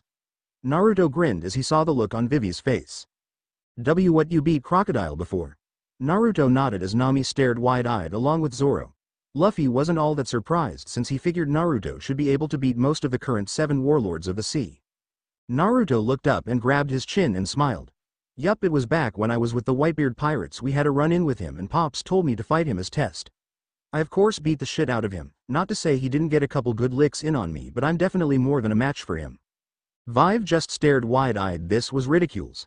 Just then they heard flapping and saw the unluckies flying away, the bird and whatever the hell that other thing is that draw the pictures. "Well, he's gonna know we know now. Let's get going to Arabasta, Zoro. Go grab Sanji and Usopp." Zoro nodded as he ran off to get them. "Princess Vivi, the first I'm going to go as a disguise and try to be a diversion," Igaram said as he was in a rather ugly-looking version of Vivi's outfit. "I wish you the best of luck, princess," Igaram said as he walked away to docks. After a quick get-together of the crew and Usopp and Sanji crying about staying, they began to set sail, only to see an explosion in the distance. Vivi's eyes grew wide. That was Igaram's ship," she shouted in panic. Everyone looked on in awe at the destruction of the ship. Before anything else happened, Zoro, Luffy and Naruto all turned to the railing of the 2nd floor as they looked at the lady sitting there. "Well, those were some interesting fireworks, huh?" the mystery lady said. Well, I didn't think I would be seeing Nico Robin working with Crocodile. This is truly surprising," Naruto said with a grin that was returned by Robin. Wish I knew your name, handsome, but I'm on company time so I can't dilly-dally for too long." To make things short, she threw an eternal log post at Naruto as he caught it that said Drum on it. "That's an eternal log post to Drum Island. It'll take a while for the Baroque Works agents to catch up to you if you skip ahead to that island." Naruto nodded, not sensing any lies. "Well, I'm off. I hope I see you around, handsome." Robin then winked at Naruto as he smirked, which for some reason lit a fire under Nami. Then Robin jumped of the boat onto a game turtle and began to float away. "Captain, I could sense she was telling the truth. I think we should use this," Naruto said as Luffy nodded. "Well, let's go." Naruto looked at Nami and Sanji as the crew began their voyage to Drum Island. "Oi, Nami, Sanji, I think it's time for some training," Naruto said, with an evil glint in his eye. "You'll both be training in armament hockey since you like use that staff. Nami, we're gonna focus on your hands. Sanji, it's pretty obvious that we're gonna work on your legs, so let's get started." This is where I skipped the whole Tony Chopper arc as I just don't feel like writing it. If you wanted to see it, sorry, but we're just gonna take a skip toward Arabasta. "So this is Arabasta, pretty hot," Sanji said looking to Nami and Vivi. "We need to get some clothes for the desert." Vivi stated as the weighed anchor. Yay, no doubt, Naruto said as he walked out and looked around. Hey, where's Luffy? Food. Luffy yelled as he ran off into the city. Well, there goes our hopes of going unnoticed, Naruto sighed out, shaking his head. Nami came up next to him and put a hand on his shoulder. Don't worry, Naruto, we'll all be fine. She stood on her tiptoes and kissed him on the cheek, much to the frustration of Sanji as he glared at his fellow blonde, but quickly let it go as he saw Nami walking away off the ship. Naruto just stood there looking around. Hey, I'm just gonna stay on the ship in case some marines spot it or something, he yelled to the retreating form his crewmates. Naruto then made a dark hammock and large overcast from the second level of the ship for shade. This I could get used to this, Naruto said as he laid back. Don't get too comfortable, kid, I feel like something is coming soon, so keep your guard up, said Kurama. Naruto mentally nodded and dozed off. Sometime later, Naruto was shocked out of his sleep by the loud screaming of voices. He turned his head and looked out to the town to see the crew running towards the ship screaming at him. Huh? Naruto began to get annoyed as he could not hear their shouts. He quickly did a swipe of his hand and black portal appeared beneath them, sucking them in and spitting them out onto the ship. Everyone looked around while Zoro was screaming like a girl, while everyone stared at him. Screw you guys, he screamed and began getting the ship ready to sail. What's going on? Naruto grabbed Nami and asked before she could begin to shout out orders. That smoker guy was here and he tried to get us, but Luffy's brother Ace came and stopped him for us. Nami replied and went on to begin shouting orders. Ace is here. What the hell is he doing so far from Whitebeard's main crew? Naruto internally asked himself, not expecting to get an answer. I'm also curious what could cause Ace to travel this far. Something serious must have happened. Naruto grimly nodded, agreeing with his inner demon. Sanji caught this, wondering what he was doing. Oi Naruto, are you okay? He asked, a bit concerned at his crewmate's grim expression. Yay Sanji, I'm wondering why Ace would be this far away from Whitebeard's main force. Sanji nodded and got to his station as they began to sail off. Hey, there's Luffy. What's he? Aw shit, and just then Luffy crashed into Zoro. Shi, that was fun. Everyone looked at Luffy. So that's Ace, huh? Seems really powerful. Zoro stated and everyone nodded along. Yay, but I'm still stronger than him. Just then Ace jumped onto the ledge to see everyone and knock Luffy down. Who's stronger than who? Ace laughed as he looked around at everyone, and sat on the railing. His eyes then stopped on Naruto, who was staring intently at him, and he knew exactly why. Their stare down was interrupted by 5 billion ships showing up to try and capture them. Zoro, take care of this. Naruto said calmly. Zoro nodded and got into a set stance so he could slash his sword across. When he did, he used his haki along with the slash as all the billions ship were sliced in half and began to fall apart and sink. Zoro was painting slightly but regained his bearings after a minute. Ace, what are you doing here? Luffy asked, excited to see his brother. Ace's face grew serious, which caused everyone else to go on edge. Ace stared directly at Naruto. I'm hunting a former member of my crew named Edward D. Teach. He killed a comrade of mine named Thatch. Naruto's eyes widened as memories started flowing of Thatch and Teach. Why? Naruto shouted, as everyone looked at him, then back to Ace. Thatch acquired the Yami Yami no Mi and Teach was waiting for a chance to get that one fruit. And he took it by stabbing Thatch in the back and running. So now I'm hunting him down. Everyone was looking at Ace until there was a sickening aura in the air that seemed to choke everyone. The skies seemed to darken and rumble as the waves began to churn, as if God himself was pissed. They then turned to see Naruto's hat covering his eyes. You could see the stream of tears coming down his face when thinking back to his older brother-like figure and realizing how he had been betrayed and killed. He then looked up to Ace with demon red eyes and darkness pouring off of him. Ace, Naruto said with a demonic tint to his voice, shocking everyone on the crew and Ace himself. If you don't find him before I do, there won't be anything left to find. Naruto shouted as he walked off of the second level and down to lower levels of the ship. Soon the skies cleared up and waters began to calm as everyone stared wide-eyed in power they all just felt coming from their comrade and friend. Baroque Works HQ. When will you be here, boy? It's about time I get revenge for this scar you left me with. It had been about half an hour since Naruto's declaration to destroy Teach. While things were fine above deck since Ace and everyone were playing games, below deck Naruto was dealing with his first death of one of his few precious people. Nami began to get worried as time passed and decided to go see if she could help him in any way. Walking down the steps, she saw Naruto sitting up against the wall while on a bed made of darkness with one knee up, the other down, while his arms were crossed over his chest and his hat just tilted over his face so you could barely make out his mouth. She decided to use direct approach, walked up and climbed onto his lap. Naruto-kun, are you okay? I know how it feels to lose someone close to you, So I Ju. Before she could, Naruto had embraced her in tight hug. As his hat fell back, he began to shed tears for his older brother-type figure on Nami's chest. Nami slowly began running her fingers through Naruto's hair and gently whispering words of encouragement to him. After some time, Naruto leaned back looking up at Nami as she began to wipe what little tears he had. Thanks Nami-chan, I needed that," he said as he hugged her again. Nami smiled and kept running her hands through his hair. "I'm always here for you, Naruto-kun. How about we get some sleep? You look like you could use some." Naruto nodded and went to lay down. "Ah, you're sleeping in my room," Nami said with a grin as Naruto nodded and followed her. Naruto saw the bed and took his hat off, laying it on the table, and falling into bed with Nami following and landing on top of his chest. After a couple of minutes they were both asleep for the remainder of the night. Next morning, Naruto began to wake up due to the shifting weight on top of his chest. He looked down to see two light brown orbs staring right back at him. "Well, good morning, Nami-chan. Sleep well?" Nami smiled and nodded cutely. "Has anyone ever told you, you make a great pillow?" Naruto laughed a bit before saying. "Nope, but has anyone ever told you, that you have most beautiful hair in world?" Naruto said with a smile. Nami shook her head no with a blush on her cheeks. "I think we should get ready. We should be arriving where we're going to be setting off on foot in a couple hours." Naruto nodded as he and Nami got up and ready for the day. Nami put on a white and red t-shirt and some red short shorts and quickly went above deck. Naruto put on some beige khaki shorts with white belt. He also got a dark purple button-up shirt that had black flames at the bottom with sleeves that went to his forearms. Although he kept it open most of the time showing off his 8-pack it's one piece. Apparently anybody who's anybody must have an 8-pack, and just because it was more comfortable that way, he sent some chakra into a seal on his hat and turned it dark purple instead of black. I think that's a pretty simple seal, and plus who's gonna wear a black hat like that in the middle of the desert? Naruto decided to put his pistol on his right side and sealed up his sword on his wrist. Naruto began walking up to the deck. Naruto looked around to see everyone lounging about doing their normal things. He then saw Ace was talking with Vivi a little too friendly and took a mental image for some blackmail material.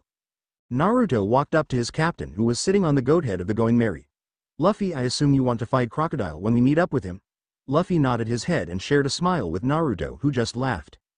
"I figured you would, but you should know he ate the Suna no Mi so he can turn to sand. If he gets a grip on you, he'll suck all of the water out of your body, which would basically kill you. Got it?" Receiving another nod, Naruto continued. "I know water is his weakness because if he gets wet he won't be able to turn into sand and will be forced to be solid. I don't know if other liquids will work, but that's how you could beat him if you don't want to use your haki. I'm sure you could handle him without that tip, but it's better to be safe than sorry." Naruto then turned and started walking over to Sanji, who was crying on the ground. Naruto leaned down and put a hand on his shoulder. "Yo Sanji man, what's wrong?" Sanji turned and pointed to Nami and Vivi. They don't have their beautiful clothes on anymore and they're all covered up," Sanji said while crying. Naruto just laughed and patted him on the shoulder. "Yay, but if they don't cover up, their beautiful skin will burn in the desert. You don't want that, do you?" Sanji quickly shook his head no, then realized what Naruto was wearing. Why aren't you fully covered up?" Naruto just laughed. "Oh, that I can heal extremely fast, so even if I did get burned it would heal up the second it happened. As long as it's just sun rays and not the human fireplace over there who burns me," Naruto said with a laugh as said, "Human fireplace," twitched at hearing that. "Oh, at least I don't go psycho over ramen, foxboy." Naruto had a vein throbbing on his head. "Nothing's wrong with loving ramen, it's the food of the gods, you flame brain."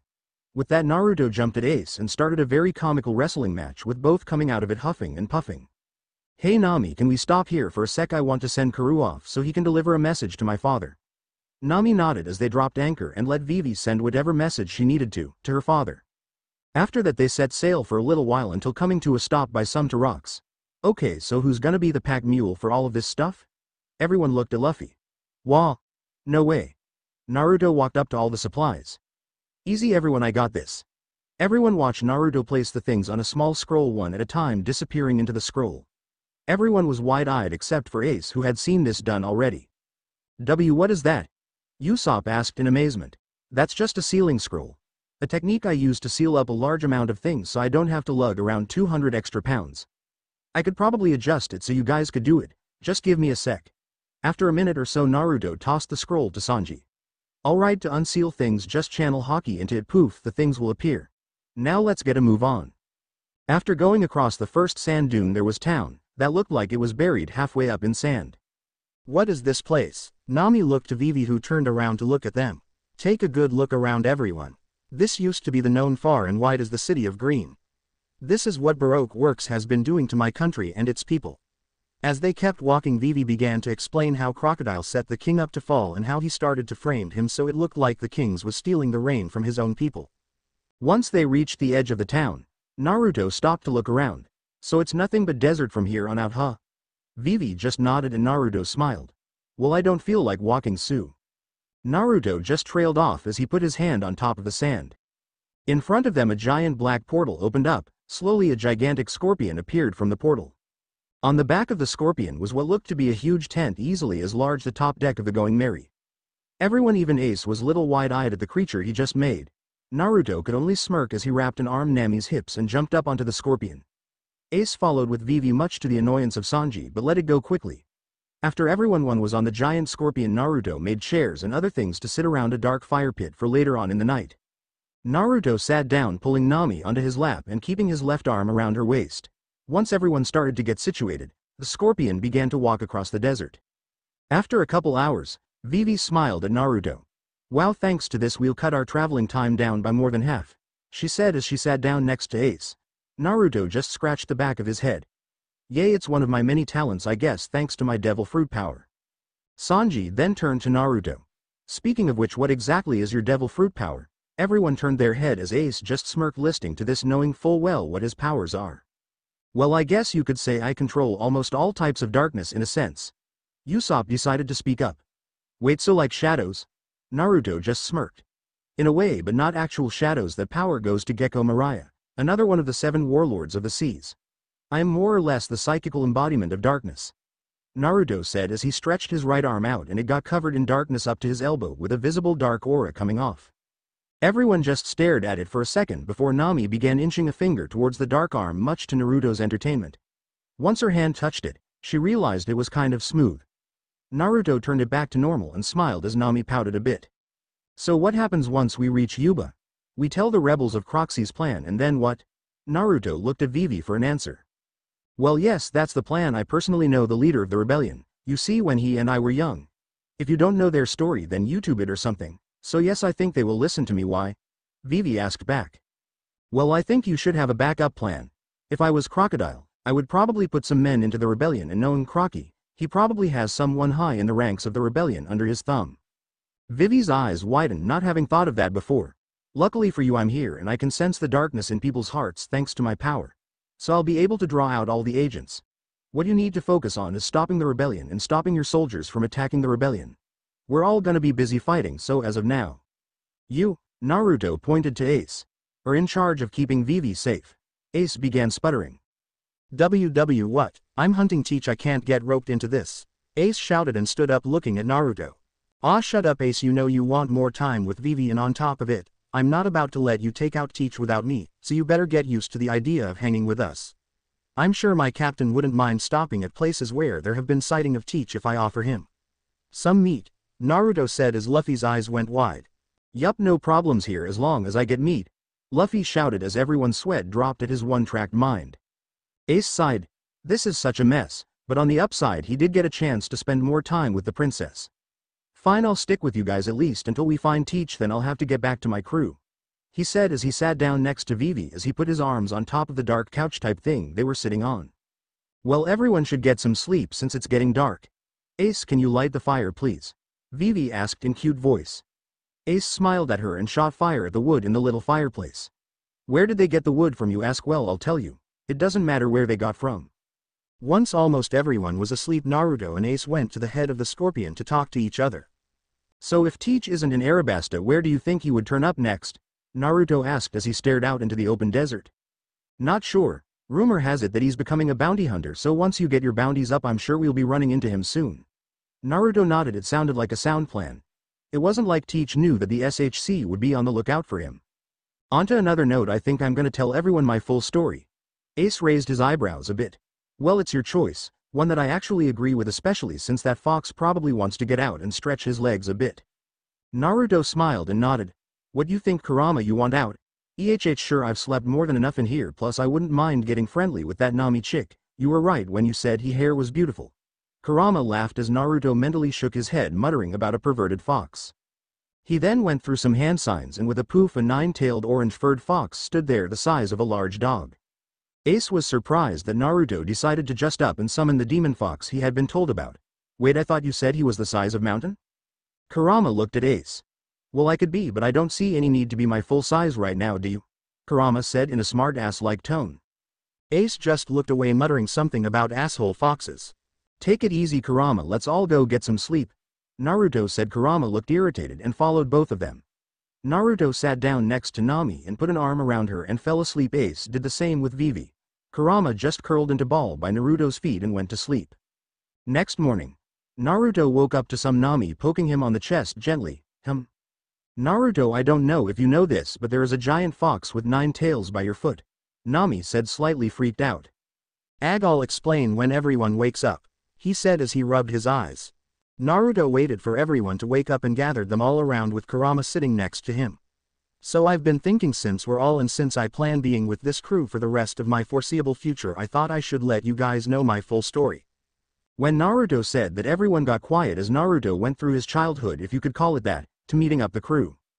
During the time it took about 3 hours to tell his whole story. At then end, everyone was a bit shocked at what he had endured at the hands of his village and about the demon fox. Towards the bad parts, most of the crew was pissed that their friend had to go through such things as a child. Vivi and Nami, on the other hand, were in tears on the more gruesome parts of his past. Finally speaking up, Zoro looked at Kurama. Wait, if you said he was giant, then why is he the size of a dog? Kurama sighed, looking at Zoro. Because there is no need for me to be in that form, but since you fools keep asking, I'll show you. Kurama then jumped off the scorpion and turned into his full size, easily dwarfing the size of the scorpion. There, are you happy now? Kurama's deep voice boomed out. Everyone could only nod dumbly at the sheer size of the beast before them.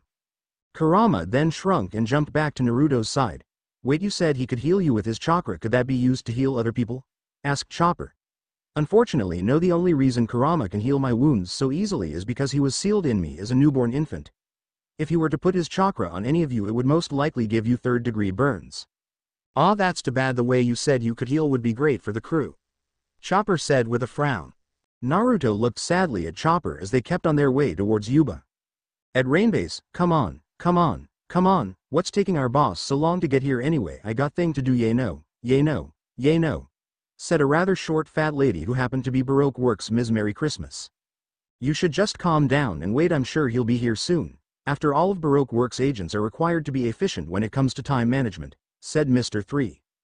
Oh, how correct you are, Mr. 3, said the voice of Nami Robin, walking down from the steps and began walking to the far end of the long table. The boss, in fact, is already here. I thank all of you for showing up on such short notice, but things have gotten into quite a mess, Crocodile said with an amused voice as he turned around to see the look on all his subordinates' faces. Sir Crocodile? One of the 7 warlords of the sea is our boss? Said Mr. 1. Yes, it's time we move along with our final operation. Operation Utopia, Crocodile said in an eerie tone. Wait a second, why do you need an organization like Baroque Works if you're one of the 7 warlords of the sea? Said Miss Doublefinger. Allow me to explain myself. What I seek is not gold or riches but military power itself.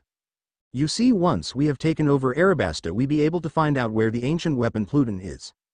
The legendary battleship capable of destroying entire islands in minutes. Once we have acquired the ship, the rebels and the king's army will have no other option than to bow to us. Once this happens, Baroque Works will be the rulers of Arabasta. Crocodile finished by having Robin hand out letters to everyone. In these letters you will have all you need to know about your missions. Until it's time to start the plan, why don't you go enjoy yourselves? He said as everyone began walking out. SHC in Yuba. The giant scorpion slowly began letting the crew down onto the sand. Well, we made it at least, but this place looks deserted, said Sanji. No, young lad, it's not deserted, not just yet, spoke a old voice.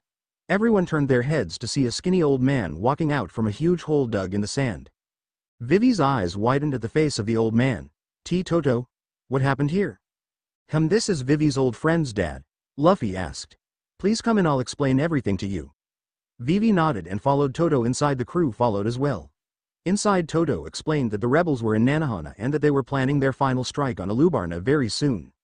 What? So what do we do now? Shouted Usopp. Well, it's pretty simple really. While Vivi, Kurama and Ace go to Nanohana and stop the rebels, we're going to head to Baroque Works HQ and destroy them. Pretty simple actually, Naruto said with a smirk. Oh, and if the rebels don't listen, just let Ace and Kurama handle 'em, got it? Wait, how are we supposed to get there in time? Yuba is all the way across the desert. It would take at least 5 days to get there, and that's by that scorpion.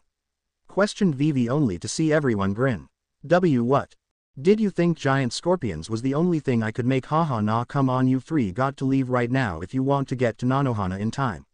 Naruto said as he walked outside, followed by everyone else. He then put his hand to the ground with a smile as large black hole appeared and out came a giant eagle. Take whatever you need and hold on tight, cause this bad boy will have to Nanohana in 2 days flat, so get going. Naruto smiled as Ace and Kurama got on top of the eagle. Vivi turned around to the rest of the crew. I can't thank you all enough for what you've done and are still doing for me and my country. Without you, sniff sniff, I wouldn't have made it this far. She said with tears streaming down her eyes as everyone just smiled at her. Don't worry Vivi, that's what friends are for. We'll see each other back at Alubarna once this is all over and we've won, got it? Luffy said with a thumbs up and gave one of his big goofy smiles. Alright, I'll see you guys there, Vivi said as she got on top of the eagle and it took off at high speeds. Well, we should be going to, if we have some luck we can catch all of the Baroque Works agents at the HQ in Rainbase, Naruto said as he began walking towards the dark scorpion. Luffy turned around as he was walking. Hey old man, keep digging, I am sure you'll find water soon. Luffy smiled and jumped onto the scorpion as it took off towards Baroque Works HQ. So how we gonna do this? Luffy's face became a bit more serious. I don't care what you guys do, but Crocodile's mine. You all can pick off whichever Baroque Works agents come your way. Everyone nodded and Naruto smiled at it. I like simple and easy to remember. The scorpion began running across the desert. Next day at Baroque Works HQ. Well then, it's about time everyone get going, Crocodile said as the agents began walking outside of the casino, only to see 6 people and 1 deer on the bridge in a lineup. Hahu th, oi Crocky, it's been a while, how's that scar, old buddy? Shouted our blonde-headed hero. All the Baroque Works agents looked at this new guy in awe at the balls he had. And Naruto? Crocodile shouted as dashed forward, turning half of his body to sand only to get halfway there before a hockey inked fist smashed into his face, sending him flying away. I'll get back her, Crocodile, Luffy yelled as jumped toward the direction he flew in, leaving the rest of the Straw Hats versus the Baroque Works agents. Well, seems we're outnumbered, not that it matters, might as well have some fun with this, Zoro said as he charged at Mr. 1. At Nanohana, all right men, move out, shouted Koza. Before anyone could, however, a wall of flames 3 miles high and 2 miles long shot down from the sky, stopping them in their tracks. What is that? Look in the sky, it's a bird, shouted some of the rebel soldiers. As soon as they saw it, the bird came down and landed in front of the rebel leader Koza. Koza, stop this, my father has been set up. Koza looked as though he'd seen a ghost. Vivi then jumped off the bird along with Ace. Vivi? What are you talking about? He stuttered out. Come on, no one cares about her, let's just go, said one of the undercover Baroque Works billions. Sure, go on ahead as long as you guys think you can get past him, Ace said with a shrug and pointed his thumb behind him as the flames disappeared to reveal a full-sized Kurama in all his orange furry glory. Yes, it's been quite some time since I had a meal this large. Whoever passes Vivi and Ace will become my meal. That is, unless you feel like you can take me, said Kurama as he took a step forward, which shook the ground, knocking some men off their horses. With that, everyone, even the Baroque Works billions, stopped dead in their tracks, not about to test out if the giant fox was serious or not. Listen to me, my father has been framed, I swear to you. Koza, if our friendship ever meant anything to you, please just listen to what I have to say now, Vivi pleaded. Even though Kurama was there to back him up, Ace on the other hand was ready to unleash his strongest attacks. He knew he was strong, but taking on an army of 7 million wasn't something even he could do easily. Koza then let out a sigh and got off of his horse. Alright, I'll hear you out. Vivi jumped for joy at this and began explaining the whole situation. Back with Luffy. Damn you, Straw Hat, I'm going to kill you, and then that bastard Naruto is next, Crocodile said with a sneer. Desert Spada, Crocodile shouted as a thin blast of sand cut through the ground towards Luffy, who lazily sidestepped it. As it continued on, it cut through multiple buildings. He then let out a sigh and laughed. Wow, I thought you had to be strong to be one of the 7 warlords, but I guess they'll let any weaklings in, huh? Rahhhh, you remind me too much of that bastard Naruto. Now you die, Sables, Crocodile shouted as he threw 3 different sand tornadoes as Luffy. Luffy thought stretched his arms, grabbing the top of building, and launched himself onto the other side away from the small tornadoes and Crocodile. Running away, Straw Hat. He was cut off as 2 hands barreled through a building and grabbing onto his jacket. Get over here, Luffy shouted as he pulled Crocodile through the building, then tossed him through another one, causing giant holes in each of the buildings. Luffy was about to continue until Metal Bar smacked him into a building. Straw Hat, I don't know what your beef with Crocodile is, but and I don't care, I'm Bree. Smoker was cut off as a hand made of sand slammed him into a wall and held him there. I don't care why you're here, Smoker, but you're in my way of killing Straw Hat and that just can't happen. Crocodile said as he appeared from the building he'd been thrown into, looking bloodied and bruised. Crocodile. Gum Gum Bazooka. Luffy shouted as two hands slammed into Crocodile's stomach, making him cough up blood and sending him flying back into another building, but making this one collapse due to the impact. I don't have time for this, Smokey. I promised Vivi that I would take Crocodile down, since Crocodile is the leader of Baroque Works and has been trying to destroy the kingdom of Arabasta. So stay out of my way or you're next, Luffy said in a serious demeanor. Smoker only got pissed at this and got up. Fine with me, I'm taking you both in to hang you and bring him in for questioning, so it doesn't matter to me, he said as he dashed forward trying to swing at Luffy with his sea stone bar sword. Only for Luffy to duck and receive a gut-wrenching kick, but before he was sent back he managed to swing his sword back and smack Luffy across the face, making him slide back. Ground death.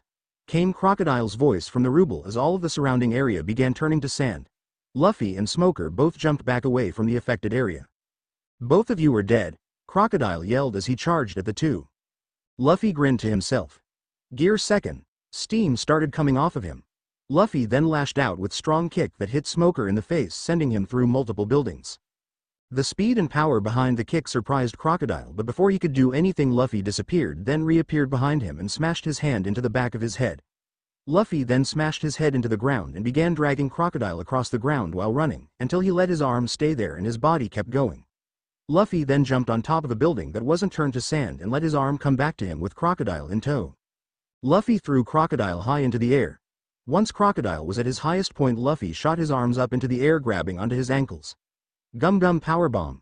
Luffy yelled as Crocodile came down at a ridicule speed, slamming into the ground, creating a crater at least 10 feet deep and 30 feet wide all around. Crocodile's face was blank, although a slight expression of pain could be noted. Luffy saw Crocodile was done for, decided to get out before Smoker came back and disappeared using his gear second speed. He ended up back at the casino that was Baroque Works HQ, only to see Mr. 1, Mr. 2 and Miss Doublefinger all on the ground, beaten up and blooded. Oi Luffy, about time you got here. These chumps were barely a challenge at all, said Sanji with a beaten up face, a couple of marks on him. Hey, I remember there were more of them than this, what happened to M? Luffy asked. Oh well, apparently these waters right here have banana crocodiles in M, and well, the other kind of fell in and got eaten, said Nami with a kind of sick look on her face, seeing the people eaten alive. Naruto just put an arm on Nami's shoulder and gave her a reassuring smile. That Nami Robin chick said she'd be seeing us around after she finished some business of hers. She even told us of Crocodile's plan and where a bomb is hidden, although the information came a price, Naruto said in a laugh. Oh, what kind of price? Luffy asked with curious look on his face. Well, she made me agree to letting her joining the crew, and if you weren't okay with it then I have to convince you, hee. Naruto laughed as he scratched the back of his head. Luffy just stared at him blankly for a minute. Ah, sure, why not? The whole crew minus Naruto face dropped at this and began yelling at the captain, who in turn just laughed at all of it. Well, we should be heading to Arabasta now since Crocodile is done with, and so are his agents, I guess, Luffy said as the others nodded along with him. Naruto, think you can make some more birds? Naruto nodded and put his hand on the ground as 3 giant owls came out of the ground. He then picked Nami up bridal style and jumped onto their owl. The others followed as the birds took off into the sky. In a Lubarna inside the palace a couple days later, Koza, the king, Vivi, Ace and the whole SHC were sitting around a table having a feast. Wow, this stuff is great, said Luffy while stuffing his face with more meat. Yeah, he's right, do you think I could get some of these recipes please? Asked Sanji, who got a nod from one of the servants. Thank you all so much for this, without you I don't know what could have happened, we are truly forever in your debt, said the king with a short bow of his head. No problem, all the meat you're giving us is paying off your debt in full, Luffy said while stuffing his face some more, only to get laughs from everyone. Later on, when everyone was asleep, Igram, can you believe this, there's even one for Vivi, the king said as he spread out the papers. Straw Hat Luffy 120 million berry, Naruto the Necromancer minus 85 million berry, Roronoa Zoro minus 60 million berry, Black Leg Sanji minus 50 million berry, Princess Vivi minus 42 million berry, Long Shot Usopp minus 40 million berry, Cat Burglar Nami minus 35 million berry, later in the morning. Awesome, Luffy shouted out as he looked at his bounty, only to be punched in the head by Nami. You idiot, Do you have any idea how hard it's going to be moving around unnoticed now, and poor Vivi has one for being with us. Nami said as everyone looked to Vivi, who just smiled. Don't worry guys, I'll be fine, trust me. Just then the king walked in and looked at Luffy. Monkey D. Luffy, I know it's wrong, but I must ask of you one more thing before you leave. Luffy then raised his eyebrows at that. Huh? The king then got on his knees and bowed to him. Please, I beg of you, take my Vivi with you. She will not be safe in the palace, so ple. Of course she can come along, no problem at all. Luffy yelled out with a smile. The king then smiled and looked towards them all. You should be heading out soon, I know the navy will be sending many ships here to try and capture you. Everyone nodded in agreement with him. But before you do, Vivi darling, please come with me. The king said as he began to walk out. Vivi followed her father to the vault and watched as he went in and came out with a small treasure chest. Vivi, out of all our numerous treasures, this is one of our most precious ones. If you're going to live the life of pirate, I want you to be strong, and this will make you one of the strongest. The king slowly opened the chest to reveal an odd light blue looking orange with swirls on it. Father, I is da. Yes, it is a devil fruit, but not just any. This is the Logia Mizu Mizu no Am I, my darling, and with this you will be able to control the seas and protect your friends. Not only with this give the power to control the seas and turn into water, but since you will be water, you will never have to worry about the normal drawback of all devil fruits. You will never be able to drown, he said with a smile. Please Vivi, you must eat this for me, please, it will help me a great deal knowing you have this power to protect yourself with. The king begged with pleading eyes towards Vivi. Vivi only nodded as she picked it up and slowly took a bite of it. After making a horrible contorted face, she swallowed it. So now what? Vivi asked. The king just shrugged. Try and focus on your hand or something. Doing so, her hand turned to water as she instantly freaked out and made it turn back. Thank you, Vivi. The king said as he hugged his daughter tightly. Now go, I'm sure the others are ready by now. She nodded and ran towards the SHC. All right everyone, let's go. Vivi said with a smile as she was startled at being picked up by Ace Bridal Style, as he then jumped onto one of the owls that Naruto had made again as they began their flight towards the Going Merry. The end. Thanks for watching. Also remember to subscribe and like this video. See you in the next video.